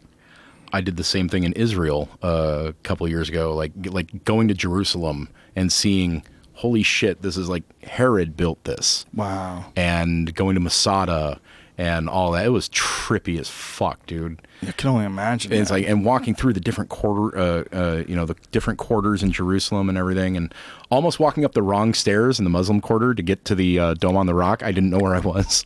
Oh, And really? This big dude's like, "You're not Muslim. You're not going there." I'm like, "Oh, fuck, Wow. sorry." So Yeah. you could go the wrong way, and you can't go if you're a Muslim? Unless you're a Muslim? Unless you're a Muslim, yeah. Because the Dome on the Rock, where the mosque and everything is for Muslims only. They only open it, I think, one day a year, very briefly, for people to come like take a picture of the outside. Occasionally, film crews can go in there, but that's about it. And it's like, unless you are a devout Muslim, you can't go in there, and because it's a very holy site for them. But going there, like going and seeing, the Stations of the Cross and the Church of the Holy Sepulchre and all that. It was trippy. I'm not religious. I'm not an atheist or anything like that. I'm a scientist. I'm an apatheist. It's absolutely the religious aspect and spiritual aspect to me is completely irrelevant. If you cannot prove nor deny that there is any kind of outside force or 3-0 being and all of that. I honestly don't give a shit. If I die and all of a sudden it's like, oops, sorry, okay, I admit I was wrong, send me to hell, sorry. I don't care. So you think that God would be like, hey, man, you didn't know. But, I mean, I've always been honest about that because people are like, you're an atheist. I'm like, actually, no, I'm not. Sorry. Yeah, an atheist has to have a belief that there's no God. You have to believe there's... That's like you don't know if there's no God because you've never experienced death. You don't know if there's no afterlife because you've never experienced it. But there's no evidence that it exists. Yeah, I know a lot of atheists that use the definition that you have agnosticism and you have atheism. Agnosticism is the knowledge, atheism is the empirical data. So an atheist knows there is no God and disbelieves all God. The only difference between a atheist and a Christian is that the atheist disbelieves one more than the Christian. Because if you think about it, because Christians disbelieve Scientologists, they disbelieve the Moonies, they disbelieve the Unitarians, all of that. Yeah. So an agnostic is lacking knowledge. You don't really know. Right. It's like, okay, well, I've seen some things, I haven't seen other things, that kind of deal. I remove myself from that, and the hardcore atheist community has tried to grasp apatheism as, oh, it's practical atheism. So you don't bother, you don't care. And it's like, no, we don't care because it's a waste of fucking time. Yeah, I had an argument with a guy on Twitter once. Was it Twitter? One of those things. Where he was saying, why don't you just come out as an atheist? I'm like, well, why do you care? Why do you care? Why do you want me to say there's no God? Why would you want me to say that? First of all, I don't know, and I've said I don't know, and you don't know either, bitch. Yeah. So why are you telling me that I should say that I know? Right. Like, you don't know. This is crazy talk, but it's one of those goddamn things where people want you to be on their team. Yeah, absolutely. It's like, oh, hey, cool, we have a celebrity endorsement. That's exactly what it is. That's exactly what it is. Joe Rogan said he was an atheist. So all the atheists go, yay. I'm a part of the atheist society. We get together. Right. Yeah. Right. Like that's happened with the skeptics. There used to be these skeptic societies, and then they got weird, and then they got all social justice warrior and then they started accusing each other of raping each other because they were having sex while they were drunk, and it all got madness. Yeah, and it's a lot of it's fallen apart, and a bunch of people won't go to their events anymore because they were accused of impropriety. And then you have new ones like in across the pond. You've got like QED Con and stuff like that. They're actually doing it like the old school. It's like a bunch of people are meeting up and talking about things, and they have panels, and they have like zero tolerance zero tolerance rules for the convention, stuff like that. And that's like rad. Zero tolerance for what? For like sexual harassment or anything like no means no. It's consent laws or consent guidelines and all that. And it's really cool. But do they need that at conferences? Isn't that just common human nature? They needed and dignity. They needed some. Well, it is, and a majority of people should know that. But then we have rape advocating fuckwits that run for president. So he's into pussy grabbing. But it's still rape advocation. He's absolutely advocating the abuse and rape. But it's locker room talk. Bullshit. Don't you understand, I've Trevor? been in a locker room. I played fucking hockey. I played football. I played that dude tennis. ain't never been in a locker room, no. first of all. No. No, he has not. And it's like, yeah, it's absolute just rape. But so, like, there's a big thing. Every year I'm a guest at Dragon Con. It's a pop culture con in Atlanta. Right. And because it's all fan run, they have different programming tracks. I go talk on the science track, talk about beer and cooking or dinosaurs, or 2 years ago I ripped apart Jurassic World, stuff like that. You didn't like Jurassic World? Fuck no. But dude, the people that you loved made it to the end and lived. That's the best part about the movie. That Chris guy and the beautiful girl, I knew they were going to make it. It was a really bad monster horror film. It was really good because the little kids didn't die either. Those kids made it. Are their parents back together? The dinosaurs were running after the kids, and the kids got away from the dinosaurs and survived. That's a good movie. They hid behind the Jeep. Good job there. The dinosaur didn't get him, even though he smelled them. You can't hold a smile on that. You cannot hold character on that, man. No, it's a good movie. No. First of all, what's that guy's name? Chris... Pratt. He's a beautiful man. I'm happy he lived. And the girl, they wound up being boyfriend and girlfriend at the end of the movie, so it's a good movie. Who saw that coming? Who saw the beautiful man and the beautiful girl getting together at the end? Halfway through the movie when there was animosity at the beginning. But no, they joked about that they went on a date before. So of course, the stressful situation. Look at Speed. And plus he said, I didn't watch that movie. Didn't have any dinosaurs in it. But But dinosaurs don't exist. They're only in movies. I love how that super intelligent oh dinosaur crushes that little thing that they're in, but they manage to slip out the bottom and the dinosaur doesn't see, and then they run off. Spoiler alert. Yeah. Spoiler alert, these little kids with tiny little stubby shitty human legs can outrun a fucking dinosaur the size of a building. Size of a 5-story building. This thing's screaming and tearing trees apart. And he's on a fucking death run to get at these little kids for some reason. Yeah, with all the other dinosaurs and shit in the park. Shit that he could eat. Gotta eat those. With his gigantic head, he just wants to eat these little tiny people that are barely a snack. Right. Right? It's like you chasing after an ant. Like, that fucking ant. I need it. That one right there. That motherfucker. Yeah. That was a good movie. It's a good movie. It was good at the end, too, where all the pterodactyls came in and picked people up. Yeah, and Jimmy Buffett with the cameo running away. Jimmy Buffett was in there? Yeah, so they have Jimmy Buffett's Margaritaville as a stand at the thing. When the Dimorphodons and the horrible Dimorphodons and the really shitty Pteranodons come out. Wait a minute. Are we seeing the same movie? Yeah, they can't lift people up. I'm sorry. What? Look, it's my job. I can't go to a movie like that and use plausible deniability. Is that what they were? They weren't pterodactyls? What's a pterodactyl then? The pterodactyl is a species of Pteranodon. Okay, so those Pteranodons, that was wrong? They can't pick people up? No. They weigh less than most people. How much they weigh? Maybe somewhere around the small ones, like 75 pounds. And they don't have the foot strength. They have the foot strength in order to hold their body up. Thrust to weight ratio, man. They can't reach down. They don't have the grip to grab. So not like an eagle that can grab a salmon. No. Different sort of build. Totally different build. Oh, they got fucked by evolution. Yeah. Did they have feathers, those fuckers? Possibly. Okay, now I have to say a couple things in Jurassic World were kind of cool. Like Chris Pratt's face? No. I liked him more in... How about his girlfriend's face?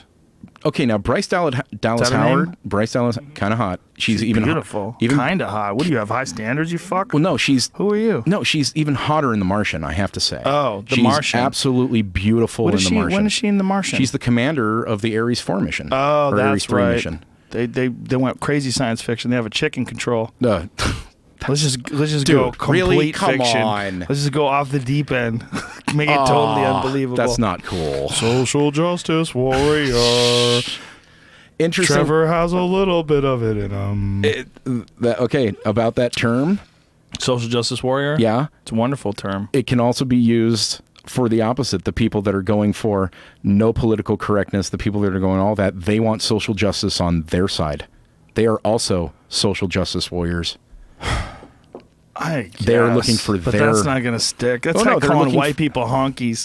Oh, It doesn't God. hurt. If you call someone who mocks social justice warriors a social justice warrior too, because have. you're trying to eliminate all political correctness, you're a social justice warrior. They're I like, have. okay, whatever, dude. No, I haven't. It's pissed them off. I bet you have. And it has I bet pissed you them think off. it's pissed them off. Oh, no, they People start... just like to argue, man. Well, You can yeah. piss people off by calling them a ninny. You stupid ninny. No, oh, God, there was one guy I called a chump. Ooh. And he was like, you wouldn't say that to my face. I'm Whoa, like, chump. Yeah, I would. Chump is a... God, what was his Twitter handle? I don't Chump remember. is Anyway, pretty calm. dude, There's no need to you call were a him out chump. by his Twitter handle. No, well, I don't remember it anyway, but he's still Chump a chump. is it's really kind of innocuous, right? Yeah, you're Somebody just like- called me a chump, I'd be like, all right, man, I'll let you have that. We'll just end this. Yeah. Right? Oh yeah, you fucking pussy. Oh yeah, you're a chump. All right, we're good. We just Yeah. leave it alone. I mean, You it's call like me chump. If you're happy with chump, I'll just leave it. It's like you're not calling him like a mentally bereft muppet or, some kind of like just like... Well, see, you like to get verbose with your Fuck yeah, I insults. do. You like to go deep with your education. Yeah. I have I understand. pretty decent Yeah, vocabulary. man, you're so- a fucking paleontologist. I get it. Use what you got, right? Right. Yeah. See, some dudes just chump is where they draw the line. That It fucking was... word. No, he got Wow, mad. Jesus. And then he tried to go, it's like, oh no, I was laughing at him. I'm like, no, you weren't, dude. You're moving the goalpost. Come on. Some people do get really upset at just really innocuous words. Yeah. They It's not- choose. They have words they choose where they decide, but none of them ever stick on white people. That's the amazing thing. There's never been a single racial slur that's stuck on white people. Yeah, there has. Well, name one. Name one. What can you call us? Help me. I fucking even hate saying them, but there's... Come on, son. Give me it. Hit me with it. slur against Jewish people. No, white people, not Jews. Not Jews in specific, but that's But they're still specific. white. Sort of. White Anglo-Saxon Protestants, WASPs. That doesn't hurt anybody. The bitches laugh while they're But using it- their credit cards. but it did. They're like, ha ha ha. But no, They that was fucking- they buy a purses. serious slur back in the day. Back before people could read and they realized how stupid it was. Listen, WASP ain't shit, dude. That doesn't hurt nobody. You can't come up with one. Well, one that is sticking right now, and I'm kind of glad it Go is. ahead. It's white privilege. That doesn't stick. Fuck yeah, that's That sticking. doesn't hurt. That's sticking harsh, and I totally You're agree hanging out with with it. the wrong crowd. Trevor, I gotta I'm bring hanging. it- I'm hanging out with smart fucking people, man. Because If white privilege hurts them, if you say that and they, how oh dare no, you? no, those are not people I hang out with. Oh fuck Okay. no. But watching the reaction of people, it's like, yeah, I'm sorry, white privilege is totally a fucking thing. Mm-hmm. It's absolutely a thing. It is documented. It is proven. There's institutional racism. It is 100% fucking fact. Well, what white privilege is sort of the lack of racism against white people, and it highlights racism against other people. So what white privilege really is how everybody should sort of be treated. Everybody should be treated like they're not a criminal waiting to be Yeah, discovered. exactly. Right? But that's not really a privilege for white people. What it does is it highlights that there's racism against people who aren't white. So, like, to say that white people are somehow at fault because there is a racist bias against people who are brown or black or Asian or what have you, it really kind of like shifts the blame in a kind of a weird way, in my opinion. I mean, I think it's a real thing for sure, but I think really what we should concentrate on, instead of concentrating on like getting white people to kowtow and to bow down to the fact they have privilege, to just eliminate racism from the world, which I think is entirely a possible thing in our lifetimes. It's totally possible, but the problem with that is we have to come to terms with being privileged. We have to come to terms with Come to terms? Yeah, we have to, people have to understand that, yes, because you are white, you are privileged. Because you are white, you will not get pulled over as much. You will not get shot as much. We have to come to terms with that. In what way? Because we're the ones doing the institutional racism. Well, not we. We're not doing the institutional... Not we. Someone is. Someone, yes. White. Right. But who are these people that are doing that? Right? Police officers? Yes. Right, sure. Mm-hmm. Police officers, politicians. We have an issue with police officers, first of all, because I think there's almost no one who is qualified to be a police officer. I think it's an insanely difficult job that we just assume people can handle, and I think it's a chaotic, ridiculous amount of pressure that these people have to endure on a daily basis. They're pulling people over. They have no idea they're going to be shot. They see death every day. They see people getting shot and accidents and murders and domestic violence and chaos, and I don't think people are psychologically able to handle that. I think we think of it as a job. Very few. Absolutely very few. We think of it as a job the same way we think of camera repair and someone who builds cars.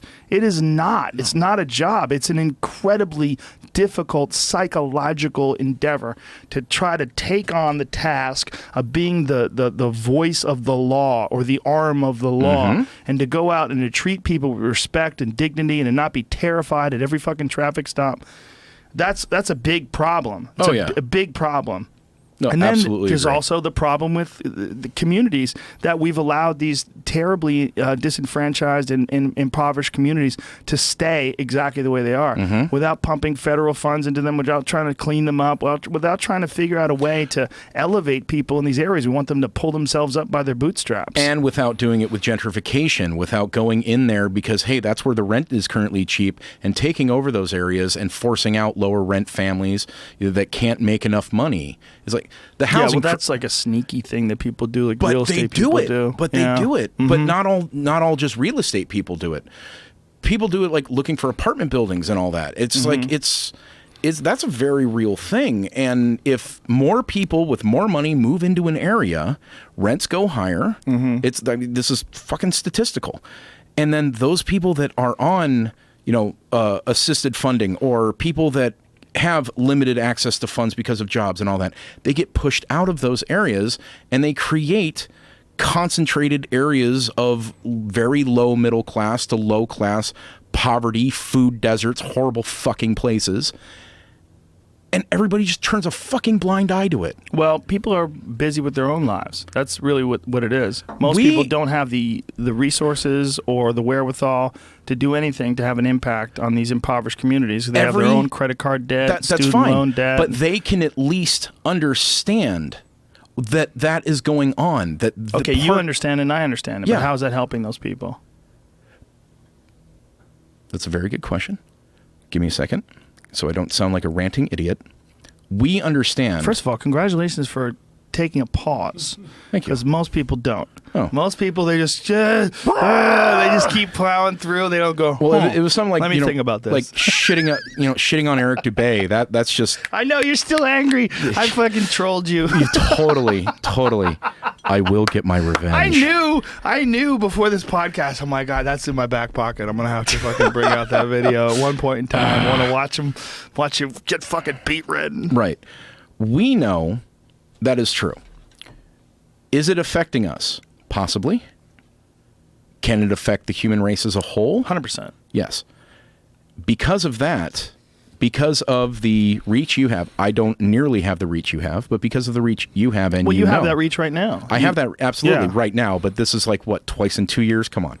You do this fucking 5 times a week. But the numbers that this podcast will reach in comparison to the numbers it reached 2 years ago, dude, you're going to hit millions of people right now. Well, then that's great. What you're saying. Well, then what they need to do is they need to understand, and yes, this isn't like, a send money to Africa thing and all that. Yes, there's horrible poverty in the world. There's horrible food shortages in the world and all of that.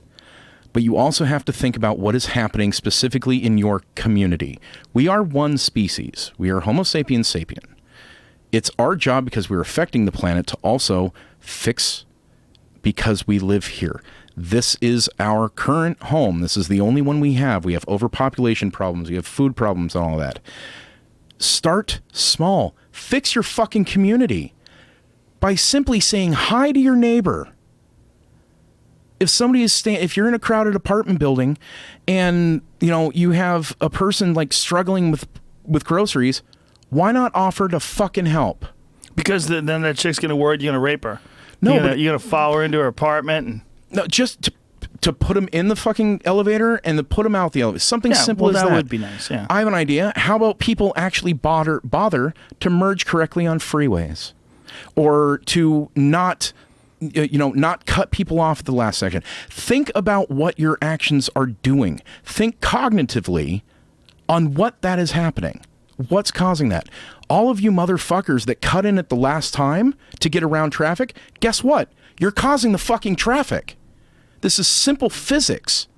I don't think this is going to help poor people. But no, it's not. But What's it's going not. on, Jamie? There's actually an article just came out I think this week that says that that helps traffic. I don't know if it's probably a scientific study, but people cutting people off helps traffic? Not cutting people off, but the people that merge in last second mergers improve traffic. How is that possible? Because everyone Science, backs up behind motherfucker! it. Science, it's impossible. But everything backs up behind them.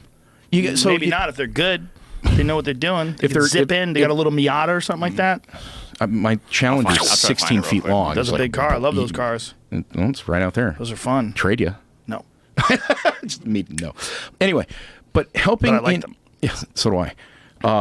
Helping in your community is simple. So, like the place I work right now, the faculty, we're a neighborhood bar. We're nice to people in the neighborhood. We make deals with the local business owners. We talk about the neighborhood. We try and drive crime out. We try and do all that kind of thing. My owner owns 2 shops on that block. We're trying to revitalize the block. We're not trying to gentrify it. We're not trying to like bring in the hipsters from fucking Silver Lake and all that bullshit. What's wrong with the hipsters? Don't get me started. But they look like you. They have like yellow beards and they wear weird clothes. Yeah, no? No. They have tattoos? I don't have skinny jeans, dude. Come on, look at me. But you're a big fella. I'm a big fella. But if you're a little fella, you might have skinny jeans. No, I wouldn't do that. I'm not doing that. What's wrong with the hipsters? It's the pomposity of hipsters that bother me. I'm not I love all that hipsters. word. I love that you use pomposity. Yeah, not all hipsters. # not all hipsters. # yes all women. # Right. not all hipsters. There are a select few that are the stereotypical hipster of like, it's like, I liked them before they were cool and shit like that. Yeah, they have vinyl. I want to listen to vinyl in my car. Fucking record player in their Prius. You cunt. Oh, wow. That's a stupid fucking image, man. You know it's happened. There was a record player that they came up with for cars in the 1950s, I want to say. Was that before speed bumps were invented? No, man. I mean, it didn't work. But Well, there of was course a not. record player for cars a long fucking time ago. I'm trying to remember. Oh, there it is. Whoa! Look at this. Chrysler did eventually add an option to play 45 RPM records on the Highway Hi-Fi. But perhaps that choice came too late. In 1960, a much cheaper car record player was offered as a Chrysler option to come on the market. The RCA Victor Auto Victrola. It cost $51. It would be $410 today, and you can play your own 45s on it. Way to go, Mopar. Wow, See? powerful Mopar. Yeah, that's fucking... Look at this thing. That's man. awesome. This is pretty fucking dope. But, obviously, you got to drive real slow and hit no bumps and probably got super annoying. But look how it works, man. It's crazy. That's badass. Yeah. You pick up the record player, you slide it in there, and it literally... That's a stack. It's Oh, like he's it's got like an a early stack. CD changer. Yeah, he's got that's what they used to do. People don't remember that, but Yeah, no. the needles used to lift up and they would take the next record and drop it down Yep. and play the next one. That was so cool back then. Oh, yeah. We'd stack a bunch of records on top of each other. Much better would it read off that if it's reading the bottom? 'cause Yeah. that's The weight, the right? weight would hold Oh, it down. hey, yeah, good idea. And if there's any any kind of shock absorption there, that would Play be... it, see if we can hear anything. That car's sitting What's still, Yeah, he's though. not moving. He's driving. Yeah. 61 DeSoto. That song makes me want to kill myself. Something about that old music that reminds me of like grandma's house, like right before she died. And you're like, oh, it's depressing in here. And on that note, Let's wrap this bitch up and bring it home, Trevor. Right on. Thank you, brother. It was really, we got to This do was this fucking more fun. often than every 2 years. Yeah, right? Okay? Absolutely. Yeah, It's like all those text messages back and forth. It's Come on, just man. like, We could do this all the time. fuck yeah, we could do this. Dude, I'm local. You're local. Yeah. We can make this happen. Yeah, and next time when you're at the place across the street from where I am, come the fuck over. Oh, yeah, that's right. I was at the Ha Ha Cafe. And I was at Tiki No. What's Tiki No? Tiki No's a badass tiki bar in North Hollywood. Oh. It's right there on You Lankers. go to a lot of bars, fella, huh? Kind of a boozer a little bit? Yeah. A little bit? Functional alcoholic. Cheers. Yeah. Cheers, Cheers sir. on that, Thank man. you again. Hey, no All worries. right, Tattoos and Bones on Twitter if you want to yell at them for being a flat earth shill or a round earth shill, rather. Oh, and people are already doing it. They're like, you should call him out on his fatness. He's not healthy. Stuff like that. Oh, don't read that out loud, I for don't sure. care. You're feeding the trolls. Oh, yeah. Now they have data. Hey, Nick's droid, David Jennings. Fuck you. All right, ladies and gentlemen. We'll be back tomorrow with Duncan Trussell. See ya!